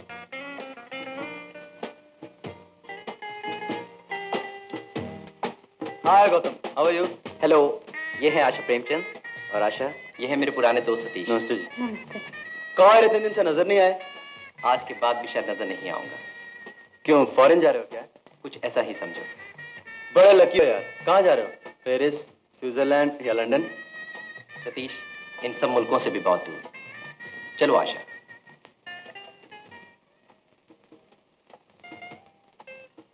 ये गौतम ही बड़ा पागल आदमी है। पहले तो रैश ड्राइंग में जेल गया और अब इस लड़की के साथ काला पानी जाने का इरादा है।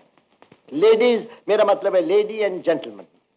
सबसे पहले आपकी तरफ से और अपनी तरफ से मैं चेयरमैन साहब को मुबारकबाद देना चाहता हूं कि मोटर का जो एक्सीडेंट हुआ था उससे ये बाल बाल बच गए। मगर ये तो इन्होंने जरूर सीख लिया होगा कि तेज रफ्तार से चलना कितना खतरनाक हो सकता है, चाहे वो मोटर कार हो या कारोबार। वाह वाह, क्या बात कही है मिस्टर शर्मा ने। अब हम गौतम चंद्र जी से प्रार्थना करते हैं कि वो बोर्ड के सामने अपने विचार प्रकट करें। Note down everything. Okay. Aunty ji, gentleman, आप सब लोग मुझसे उम्र में बड़े हैं, ज्यादा तजुर्बेकार हैं, फिर भी आपने मुझे चेयरमैन बनाया है। भला क्यों? इसलिए ना कि कंपनी के सबसे ज्यादा शेयर्स मेरे नाम से हैं, मगर वो रुपया जिससे ये सब शेयर्स खरीदे गए मैंने अपनी मेहनत से नहीं पैदा किया था, अपने दादा से विरसे में पाया था। मैं आपसे पूछता हूं, मुझे क्या हक है इस तमाम रुपए पर कब्जा करने का, इस बड़ी बिजनेस को कंट्रोल करने का? एक बात और बताऊं, हर रात को 12 बजे कपड़े से लदी हुई एक ट्रक हमारी मिल से बाहर निकलती है, चोरी से। गवर्नमेंट को धोखा दिया जाता है और साथ में शेयर होल्डर्स को भी। क्यों मिस्टर शर्मा, ठीक कह रहा हूं ना? ये क्या कह रहे हैं आप? इस महंगाई के जमाने में हमारी मिलों के मजदूर भूखों मर रहे हैं, और हम, आप और मैं मिस्टर शर्मा, हम एयर कंडीशन कमरों में सोते हैं, बड़ी बड़ी विलायती मोटरों में घूमते हैं और पेट्रोल को कंपनी के अकाउंट में डाल देते हैं। क्यों मिस्टर शर्मा? जी, वो मैं क्या कहूं, कुछ समझ में नहीं आता। सच कहता हूं, मेरा तो इस चोरी और बेईमानी के माहौल में दम घुटने लगा है। सो मैंने फैसला किया है कि मैं अपने तमाम शेयर बेचकर उस रुपए से अपने दादा के नाम पर एक बड़ा अस्पताल बनाऊं, जहां गरीब बच्चों का इलाज मुफ्त हो सके। मगर चेयरमैन साहब, आप ऐसा नहीं कर सकते। अगर आपने ऐसा किया तो कंपनी की साख जाती रहेगी, मुमकिन है दीवाना निकल जाए। अरे भाई गौतम, अपना ना सही, हमारा तो सोचो। चेयरमैन साहब, क्या मैं पूछ सकता हूं कि आपने अपनी स्कीम के बारे में इनकम टैक्स एडवाइजर्स और कंपनी लॉ के एक्सपर्ट से मशवरा कर लिया है?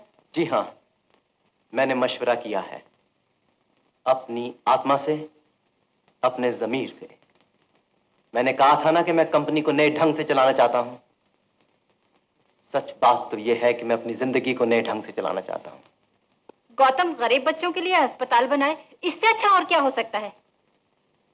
मगर मेरी राय में इस मामले में चेयरमैन साहब को एक हफ्ते और सोच विचार कर लेना चाहिए। चेयरमैन साहब, बस एक हफ्ता। मुझे कोई इतराज नहीं। एक हफ्ते के बाद मीटिंग फिर होगी। नोटेड। Yes sir.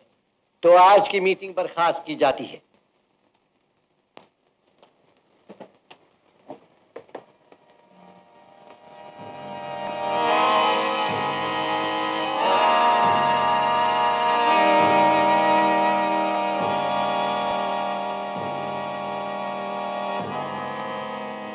गौतम, तुम घर चल रहे हो? आप चलिए, मैं आता हूं।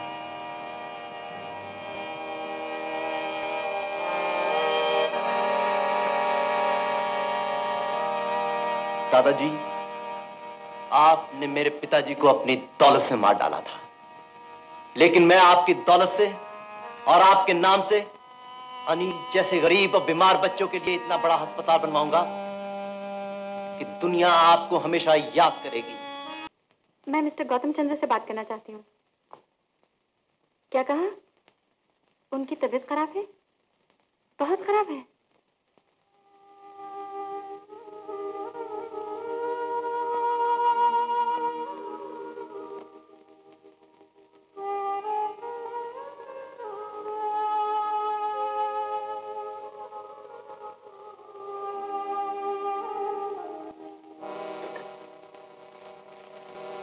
गौतम, तुम हमारे साथ कोऑपरेट करोगे ना? क्या चाहते हैं आप? हम तुम्हें एक खास अस्पताल में ले जाना चाहते हैं, जहां पर तुम्हारा इलाज हो सके। पागल खाने में? अरे भाई, अब न कोई पागल है न पागल खाने हैं। सिर्फ दिमागी मरीजों के लिए खास अस्पताल है, जहां उनके इलाज के लिए हर किस्म का इंतजाम है। प्राइवेट रूम्स हैं, सैर करने के लिए बाग बगीचे हैं। वहां तुम्हें किसी किस्म की तकलीफ नहीं होगी। सिर्फ इस कागज पर साइन कर दो। हाथ बंधे हो तो आप दस्तखत कर सकते हैं। ऑर्डरली, गौतम साहब के हाथ खोल दो।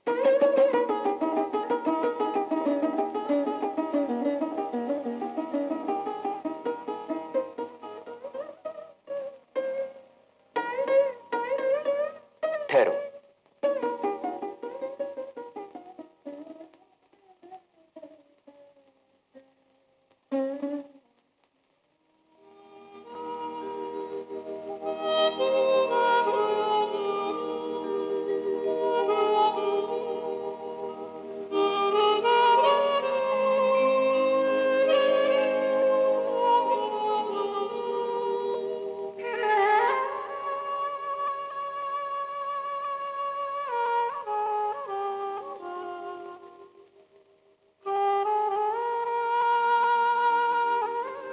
अब बोलिए, व्हील चेयर पर जाना पसंद करेंगे या स्ट्रेचर पे?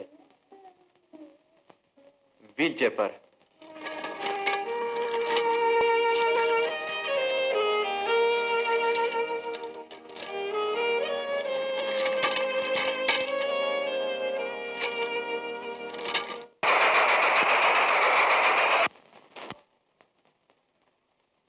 लो भाई, मुबारक हो।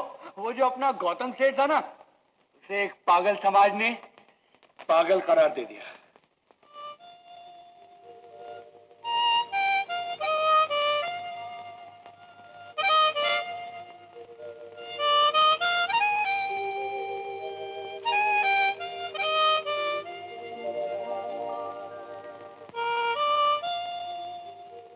मेरा बच्चा, मेरा बच्चा। अरे जालिमो, मेरे बच्चे को मुझसे बचा दो।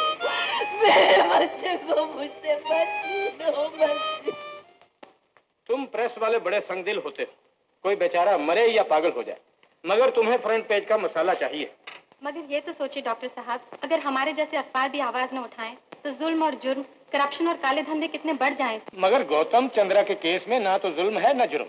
वो बेचारा यहाँ आराम और इलाज के लिए आया है। भाई सॉरी, मैं एक प्रेस रिपोर्टर को भेजकर उसका दिमाग और परेशान नहीं करना चाहता। मगर इतना तो बता दीजिए डॉक्टर साहब कि वो कैसा है, वक्त कैसे काटता है। भाई वैसे तो वो बिल्कुल शांत है। रात उसने अपना बाजा भी बजाया था, मगर फिर एक अजीब बात हुई। क्या हुआ डॉक्टर साहब? गौतम चंद्रा को कुछ नहीं हुआ, मगर एक बेचारी औरत जो 20 बरस से वीमेंस वार्ड में पड़ी हुई है, जो कभी बोलती नहीं थी। हम समझते थे वो गूंगी है, मगर जैसे ही उसने इस बाजे का संगीत सुना, उसने अपना सर जाली पर पटकना शुरू कर दिया और चिल्लाने लगी, जैसे कि उसे इसका बच्चा छीन कर ले जा रहा हो।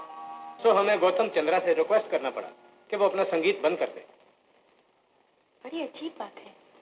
डॉक्टर साहब, कम से कम मैं उस औरत से तो मिल सकती हूँ? हाँ, ये हो सकता है।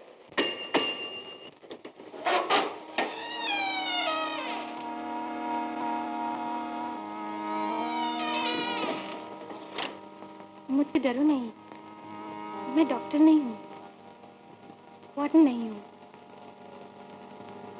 मैं भी किसी को खोजती हुई आई हूँ। तुम मेरी मदद करोगी माँ?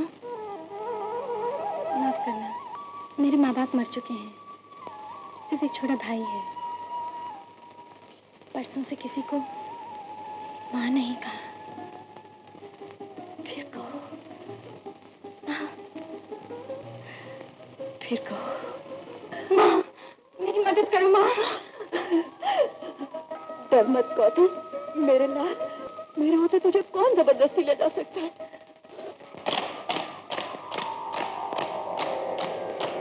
मारे, मारे, मारे।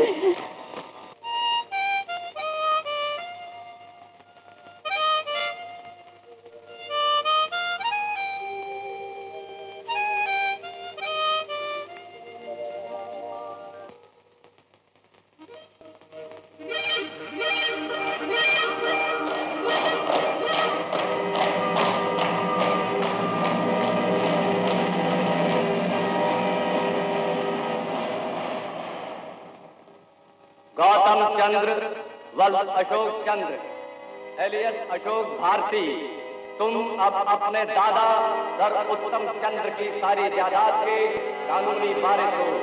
तुम्हारे दादा ने हमें तुम्हारा गार्डियन और ट्रस्टी मुकर्रर किया है। जब तक तुम बालिग न हो जाओ, हम तुम्हारी देखभाल करेंगे। अब तुम अपनी माँ के पास नहीं रहोगे, अब तुम्हें अपने दादा के घर में रहना पड़ेगा।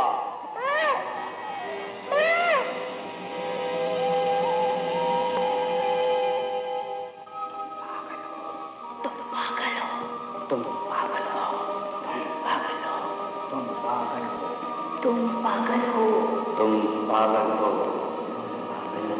तुम पागल हो, तुम पागल हो, तुम पागल हो, तुम पागल हो, तुम पागल हो। माँ, मैं वचन देती हूँ आपका गौतम आपको मिल जाएगा। आपका गौतम माँ, आपका गौतम, गौतम। बेटी, अच्छा लगता है, फिर कहो माँ। बेटी, तुम मेरे गौतम को जानती हो? वो अच्छा तो है ना? हाँ माँ, मगर वो भी आपकी तरह बड़ी मुश्किल में है और सिर्फ आप ही उसकी मदद कर सकती हैं। अगर आप फिर दुख के समंदर में डूब के चुप ना हो जाएं। मैं अपने गौतम को बचाने के लिए सब कुछ कर सकती हूँ। आप तो सब कुछ करेंगी, मगर एक औरत और है जिसकी गवाही गौतम के लिए खतरा पैदा कर सकती है। हेलो मिस आशा प्रेमचंद, BALLB, एडवोकेट, बैठिए। लगता है आपको पहले कहीं देखा है। हाँ, खूब याद आया। हमारी आपकी तो रिश्तेदारी है। जी? हाँ, गौतम के रिश्ते से। लगता है झूठा खाना आपको अच्छा लगता है। देखिए मिस माया रानी, मैं जली कटी बातें न करने आई हूँ न सुनने आई हूँ। ये मामला बहुत सीरियस है। गौतम की जान और इज्जत दोनों खतरे में है। कुछ लालची और जालिम लोगों ने उसे पागल खाने में बंद करा दिया है। उसने जरूर कोई पागलों जैसी हरकतें की होंगी। आप कभी उससे प्यार करती थी, या कम से कम वो आपसे प्यार करता था? आप चाहती क्या हैं? मैंने सुना मिस्टर शर्मा आपको गवाह बनाकर अदालत में पेश करने वाले हैं। वो चाहते हैं, मगर मैंने अभी तक हाँ नहीं की।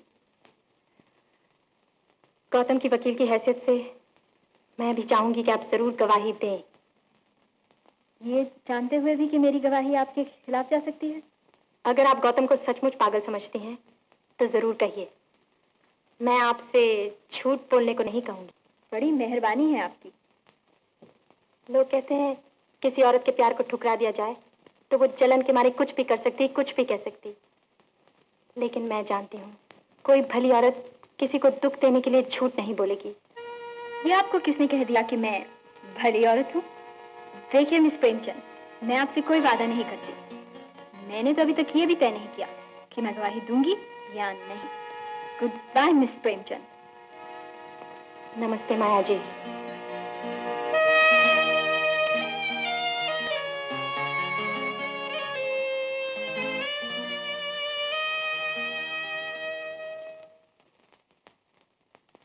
हाय mummy. Hello daddy. Hello hello hello. ये कौन थी जो भी यहाँ थी? इस लड़की को हमने कभी नहीं देखा। तुम चुप रहो जी। मम्मी, ये लड़की गौतम की वकील है और उसकी नई गर्लफ्रेंड भी। ओ, फिर यहाँ क्यों आई वो? मेरे ख्याल में क्यों लेने आई थी कि अगर मैं मुकदमे में पेश हुई तो क्या कहूँगी? तो फिर तुमने क्या कहा? तुम चुप रहो ना प्लीज। हाँ बेटा, फिर तुमने क्या कहा? मम्मी, मैंने कहा कि मैंने अभी तक फैसला नहीं किया कि मैं गवाही दूंगी या नहीं। लेकिन बेटा, गवाही तो तुम्हें जरूर देनी चाहिए। आखिर तुम्हें इससे अच्छा मौका कहाँ मिल सकता है बदला लेने के लिए। उसने तुम्हारा दिल तोड़ा है ना, और वो भी एक ऐसी मामूली लड़की के लिए। ये पागलपन नहीं है तो फिर क्या है? एग्जैक्टली, यही तो मिस्टर शर्मा भी कह रहे थे। तुम चुप रहो जी प्लीज। माँ बेटी के दरमियान बोलने की कोई जरूरत नहीं है तुम्हें। अच्छा जी। गोविंदा, कहाँ मर गया उल्लू का पट्टा? जी जाओ, विस्की सोडा हमारे कमरे में रख दो। चलो खैरिए। हाँ जी बेटा, फिर क्या इरादा किया है तुमने? मम्मी, मैं गवाही जरूर दूंगी।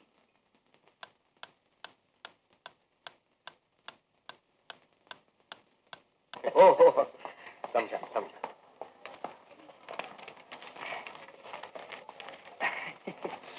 अगर मुकदमा जीते तो और भी मिलेगा।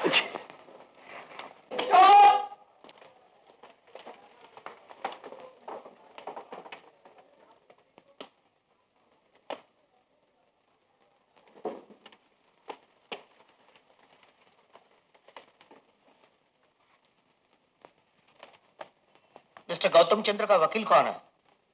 मैं हूँ योर वर्शिप। और चंद्र एंटरप्राइज की तरफ से कौन है? I your worship. मिस आशा प्रेमचंद, आप इस अदालत में मुकदमा लेके आई हैं कि मिस्टर गौतम चंद्र पागल नहीं है, उनको पागल करार दिया गया है। आपका ख्याल है कि इसके पीछे कोई बड़ी साजिश है? योर वर्शिप, साजिश का सवाल ही पैदा नहीं होता। मैंने अदालत के सामने वो कागजात पेश किए हैं जिन पर मिस्टर गौतम चंद्रा के दस्तखत मौजूद हैं, जिनमें उन्होंने लिखा है कि उन्हें अपनी दिमागी सेहत के बारे में शक है और वो चाहते हैं कि उन्हें किसी मेंटल हॉस्पिटल में रखा जाए। योर वर्शिप, दुनिया में ऐसे पागल तो हैं जो अपने आप को बहुत अक्लमंद समझते हैं, लेकिन आज तक किसी पागल ने अपने आप को पागल नहीं कहा सिवाय मिस्टर गौतम चंद्र के। मैं पूछती हूँ, अगर आज मिस्टर गौतम एक दूसरा बयान दे दें कि अब उन्हें अपनी दिमागी सेहत पर कोई शक और शुबा नहीं, तो क्या उन्हें असाइलम से छोड़ दिया जाएगा? योर वर्शिप, ये कभी नहीं हो सकता। अब सिर्फ मिस्टर गौतम चंद्रा का कहना काफी नहीं है। हमारे पास उनको पागल साबित करने के लिए कितने ही गवाह मौजूद हैं। तो मेरी इतनी ही दरखास्त है कि उन गवाहों को पेश किया जाए। लिली डिसोजा, क्या तुम समझती हो कि मिस्टर गौतम चंद्र खतरनाक पागल हैं? जी हाँ साहब, बिल्कुल पागल हुजूर। एक दिन गौतम साहब इतना बड़ा खुला उत्तरा लेकर अपना गला काटने वाले थे कि मैं चीख पड़ी। बाबूराम राठौर। हुजूर, गौतम साहब मोटर चलाते थे, मुझे तो बहुत डर लगता था। स्टीयरिंग व्हील छोड़कर बाजा बजाने लगते थे। आखिर एक दिन एक्सीडेंट हो ही गया हुजूर। रामचंद्र इलायस रामू। हुजूर, मुझे तो उसी वक्त शुबा हो गया गौतम साहब को दिमाग ठीक नहीं है, जब मुझे रामू के बजाय भीखू कहकर बुलाने लगे। राधाबाई उत्तम चंद्र। आपको कैसे शुबा हुआ कि आपके भतीजे का दिमाग खराब है? मुझे तो शुरू से ही शुबा था जनाबे वाला। इसकी माँ बेचारी भी पागल थी। गौतम नॉर्मल तो कभी नहीं था। इतना बड़ा हो गया मगर बच्चों की तरह बाजा बजाता रहता था, पागलों की तरह मोटर तेज चलाता था। और आप यकीन नहीं करेंगे, अपना 4000 का पलंग छोड़कर जमीन पर सोने लगा। मुझे तो उसकी जान की तरफ से बड़ी चिंता होने लगी जनाबे वाला। थैंक यू राधा भाई, योर विटनेस। श्रीमती राधाबाई, आपके ख्याल में जमीन पर सोना पागलपन की निशानी है? जी हाँ, बिल्कुल। तो क्या बंबई की आधी आबादी पागल है जो जमीन पर सोती है? और उसमें से 5 लाख लोग फुटपाथ पर सोते हैं, क्या वो भी सब पागल हैं? Order, order. मिस प्रेमचंद, आप कोर्ट को इन्फ्लुएंस करने के लिए गैर जरूरी सवाल उठा रही हैं। Sorry your worship. राधाबाई, आपने कहा कि गौतम चंद्र की माँ भी पागल थी। इस थी से आपका क्या मतलब? 20 बरस पहले मर गई बेचारी। पागलपन के दौरे में उसने अपने कपड़ों में आग लगा ली थी। 20 बरस पहले वो मर गई थी। राधाबाई का यह बयान नोट किया जाए, your worship. Maya Sonachand. Miss Sonachand, क्या आप मिस्टर गौतम चंद्रा को जानती हैं? जानती थी, बहुत करीब से। आपको कभी उनसे अकेले में मिलने का इत्तेफाक हुआ है? हम अक्सर अकेले ही मिला करते थे। आपको कभी शुबा हुआ कि वो पागल हैं? जी हाँ, अक्सर हुआ है, आखिरी बार खास तौर पर। उस वक्त क्या हुआ था? माफ कीजिएगा जनाबे वाला, पर सच ये है, मैं घर में बैठी एक दोस्त के साथ शराब पी रही थी। गौतम अचानक हाथों में फूलों का गुलदस्ता लिए हुए आया और मेरे दोस्त को देखकर उसकी आंखों में से आग निकलने लगी। अगर उसके हाथ में पिस्तौल होता तो वो हम दोनों का खून कर देता और शायद अपना भी। फिर वो धड़ से दरवाजा बंद करके चला गया। मैंने सुना उसी रात उसकी कार का एक्सीडेंट हो गया और वो जेल चला गया। ये सब पागलपन नहीं तो और क्या है? Thank you miss Sonachand. Your witness. Miss Sonachand, क्या ये सच है कि गौतम आपसे बहुत मोहब्बत करता था? जी हाँ, पागलों की तरह। पागलों की तरह? जी हाँ, वो बेचारा सच्ची मोहब्बत करता था। इसी को लोग आज पागलपन कहते हैं। मगर इस पागलपन की कदर मुझे उस वक्त मालूम हुई जब वो मेरी जिंदगी से निकल गया। That will do, Miss Sonachand. And thank you, Maya. Bhikhu चंद सोहनलाल। ये दोनों गवाह आप साथ में पेश करना चाहते हैं? योर वर्शिप प्लीज, ये दोनों साथ में ही गवाही देना चाहते हैं। Alright, as a special case. तुम लोगों ने मिस्टर गौतम चंद्रा को पहले कब और कहां देखा? जेल में सरकार। सरकार, मैंने तो पहले ही दिन सोहन से कह दिया था कि अपना गौतम सेठ बिल्कुल पागल है। इतना पागल है हजूर कि जेल के वार्डर को कभी रिश्वत देने का कोशिश भी नहीं किया। सरकार, पागल ना होता तो हमारे जैसे चोर उचक्कों को अपनी फैक्ट्री में नौकरी देता और अपने साथ बिठाकर चाय पिलाता, केक खिलाता। मुझसे तो तू भूल ही गया। बिल्कुल पागल है। अक्लमंद आदमी तो झूठी गवाही के लिए 100-100 के नोट देते। और इस पागल ने हमें 1 रुपया भी नहीं दिया। सरकार, भगवान करे दुनिया में सेठ भाई जैसे 2-4 पागल और पैदा हो जाए। योर वर्शिप, ये दोनों झूठे हैं, चोर हैं, जेब कतरे हैं, गिरे कट हैं। और दोनों आपके गवाह हैं। योर वर्शिप, और अब मैं एक ऐसा गवाह पेश करूंगा जिसकी राय दिमागी बीमारियों के बारे में आखिरी और कतई समझी जाती है। डॉक्टर सेठी। डॉक्टर सेठी, आपने गौतम चंद्रा को कब देखा था? 8 दिन हुए, इसी महीने की 7 तारीख को। देखने के बाद आपने क्या राय कायम की? It was an advanced case of deep melancholia plus schizophrenic alienation leading to violent fits of aggression and self-destruction. क्या आप आसान जबान में अपनी राय बता सकते हैं?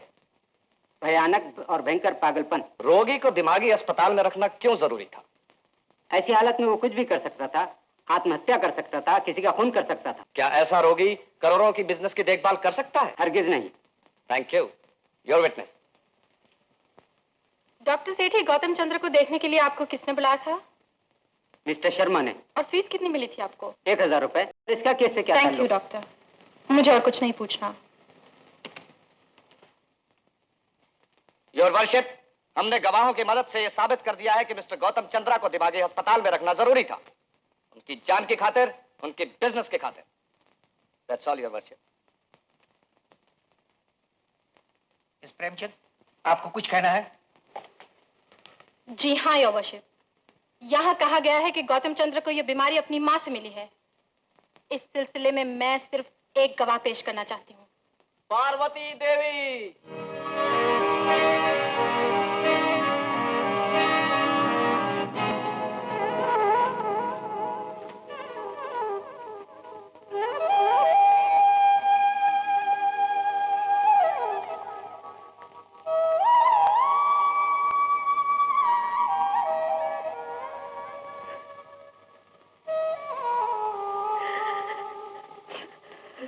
जनाब वाला, जिन लोगों ने मिस्टर गौतम को पागल बनाया है, उन्हीं लोगों ने इस बेचारी को पागल खाने में डाल रखा था।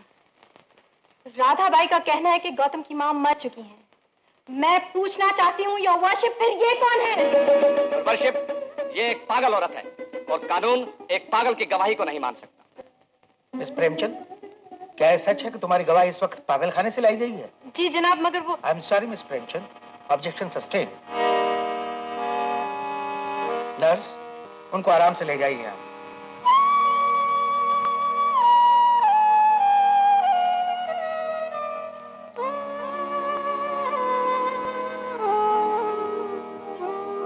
योर वर्शिप, मिस्टर गौतम चंद्र के खिलाफ एक बहुत बड़ी साजिश हुई है, जिसका मकसद यह है कि वो अपने रुपए और जायदाद को गरीबों के फायदे के लिए इस्तेमाल ना कर सकें। और इससे पहले कि ये लोग मुझे भी पागल बनाकर मेरा मुंह बंद कर दें, मैं ये कहना चाहती हूँ कि चंद्रा एंटरप्राइजेस के बोर्ड ऑफ डायरेक्टर्स की लास्ट मीटिंग में मिस्टर गौतम चंद्र ने यह ऐलान किया था कि वो अपने तमाम शेयर्स बेचकर अपनी सारी दौलत से बच्चों का एक अस्पताल खोलना चाहते हैं। योर वर्शिप, ये सब एक फर्जी कहानी है। मुझे मिस्टर शर्मा ने बताया है कि न ऐसी कोई मीटिंग हुई, न मिस्टर गौतम चंद्रा ने ऐसी कोई तजवीज पेश की। मुझे लगता है कि शायद मिस्टर गौतम चंद्रा के बीमार दिमाग ने कोई सपना देखा है। पागलपन इसी को कहते हैं जब इंसान सच को झूठ और झूठ को सच समझने लगता है। मिस प्रेमचंद, आप बहुत बड़ा इल्जाम लगा रही है। आपके पास इसका कोई सबूत है कि ऐसी मीटिंग हुई थी और उसमें मिस्टर गौतम चंद्र ने ऐसी कोई तजवीज पेश की थी? योर वर्शिप, सबूत पेश करने के लिए मुझे वक्त चाहिए। मुकदमा कल तक के लिए मुलतवी किया जाता है। मुकदमा मुलतवी नहीं हुआ आशा, हम मुकदमा हार गए। यूं कहो इतनी जल्दी हिम्मत हार गए? अभी तो तुमने दुनिया से मुकाबला करना शुरू ही किया है। मैं तो यहाँ इसीलिए आया था कि तुम इस मामले को कोर्ट में ले जा सकोगे। तो हमने जो सोचा था वही हुआ। मुकदमा अदालत में आ गया। कितने ही लोगों ने तुम्हारे हक में गवाही दी, सोहन ने, भीखू ने, यहाँ तक कि माया ने। मैं उन सब का आभारी हूँ, मगर भरी अदालत में मेरी माँ का कितना अपमान हुआ। उन्हें पागल कहकर वहां से निकाल दिया गया। आशा, तुमने पूरी कोशिश कर ली, अब मुझे मेरे हाल में छोड़ दो। शायद मैं सचमुच ही दीवाना हूँ। मुमकिन है ये बोर्ड मीटिंग भी सिर्फ मेरे पागल दिमाग में हुई हो। नहीं गौतम, तुम पागल बिल्कुल नहीं हो। ये सब उन लोगों की साजिश है। उस मीटिंग का जरूर कोई रिकॉर्ड होगा। मीटिंग हुई होगी तो रिकॉर्ड भी जरूर होगा। हर मीटिंग का पूरा हाल नीले रंग की मिनट्स बुक में लिखा होता है, मगर कंपनी के ऐसे सब जरूरी कागज मिस्टर शर्मा के कमरे में बंद रहते हैं। ये बताओ, वो सोहन जो तुम्हारे साथ जेल में था, क्या जुर्म किया था उसने? सोहन ने किसी बैंक के सेफ का ताला तोड़ा था।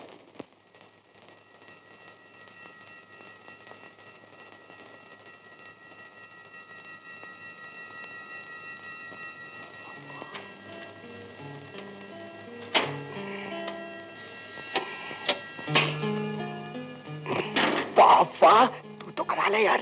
उनका पुराना धंधा है भीखू। यार भीखू, अपन तो सेठ भाई से कसम खाया था कि ये काम कभी नहीं करेगा। अरे ये काम भी तो हम सेठ भाई के लिए कर रहे हैं। तू खोल। बोलता है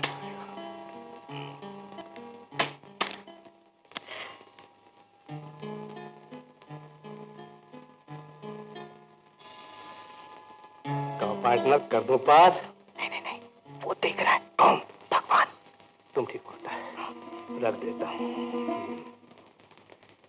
ये देख, इसमें कौन सा चौपड़ी है। ये मुझको दे, मुझको दे।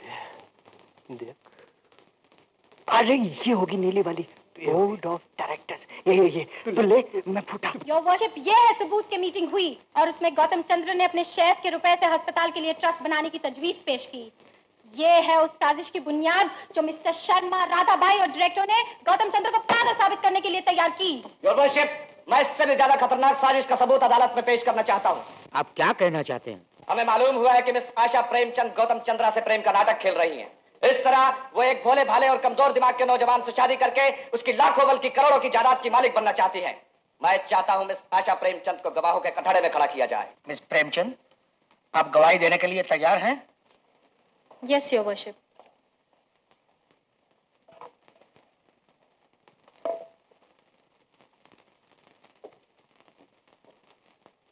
मिस प्रेमचंद, आप ये कहती हैं कि आप मिस्टर गौतम चंद्रा से मोहब्बत करती हैं?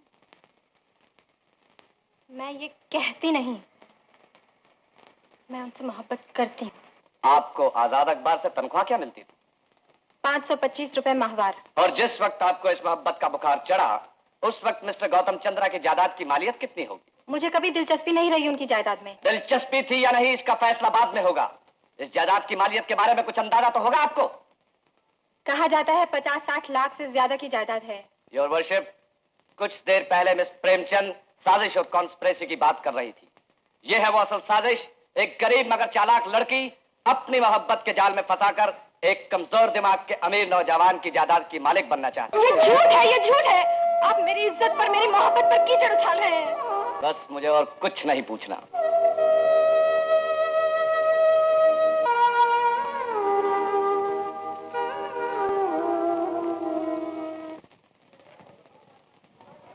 मिस्टर गौतम चंद्र, आपको कुछ कहना है? गौतम भैया, दीदी, सर ने मेरी टांगों का प्लास्टर उतार दिया है। देखो अब मैं चल सकता हूँ। Order, order. ये कौन बच्चा है? इसको कोर्ट से बाहर ले जाओ। जनाबे आला, इस बच्चे को कुछ मत कहिए। इसी बेचारे की टांगे मेरी मोटर से कुचली गई थी। इसी की वजह से मेरी जिंदगी में परिवर्तन आया। और आज अगर मैं कुछ कहने की इजाजत चाहता हूं तो सिर्फ इसके कारण। इजाजत।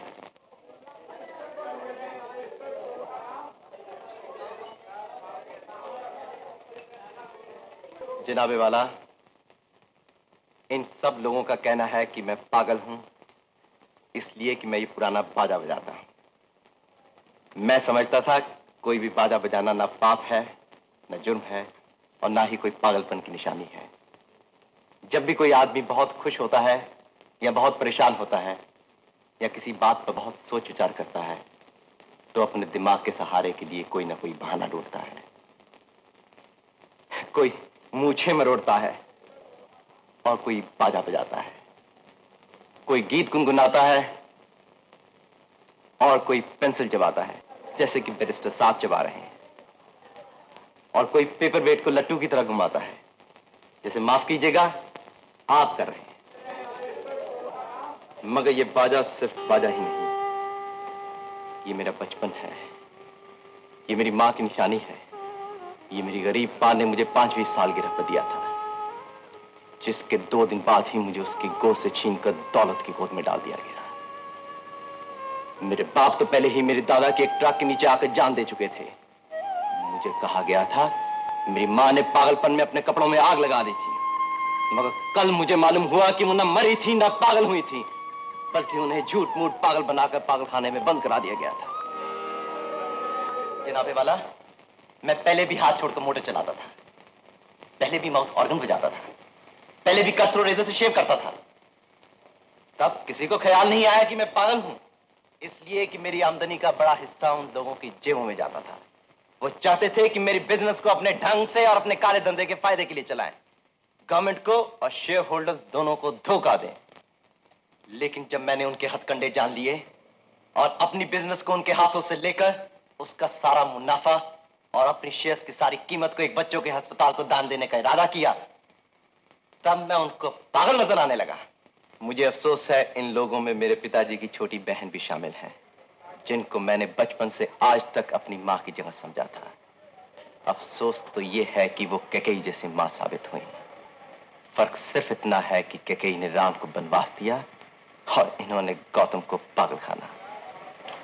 बैरिस्टर साहब को, उनके गवाहों को, और मुमकिन है कि आपको भी मैं पागल नजर आता हूं, मगर हुजूर मुझे तो ये दुनिया ही पागल नजर आती है, जहां एक आदमी 21 कमरों में रहता है और 21 आदमी एक कमरे में रहते हैं, जहां कुत्तों को संगमरमर के टब में नहलाया जाता है और लाखों आदमी 2 बूंद पानी के लिए तरसते हैं। ये दुनिया जहां एक एटम बम बनाने पर इतने करोड़ रुपए खर्च किए जाते हैं जिनसे हजारों अस्पताल और स्कूल बनाए जा सकते थे, करोड़ों भूखे बच्चों को दूध पिलाया जा सकता था।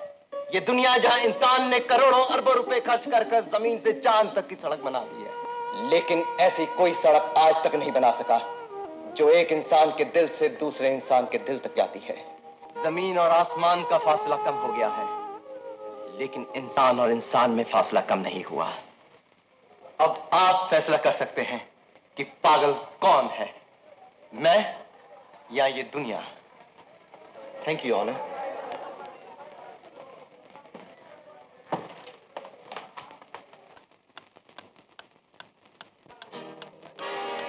इस अदालत में जो गवाहियां हुई है और जो बयान दिए गए हैं, उन सब पर सोच विचार करने के बाद इस अदालत का फैसला है कि मिस्टर गौतम चंद्र पागल बिल्कुल नहीं है।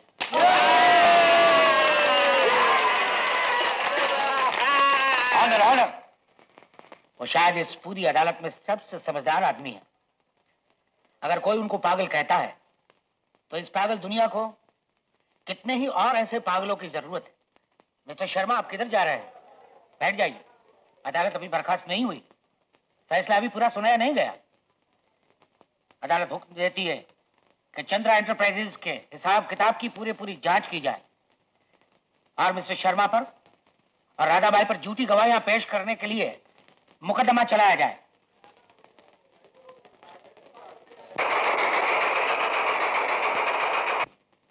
अरे सुना तुमने, हमारा गौतम पागल समाज की कैद से हमेशा के लिए आजाद हो गया।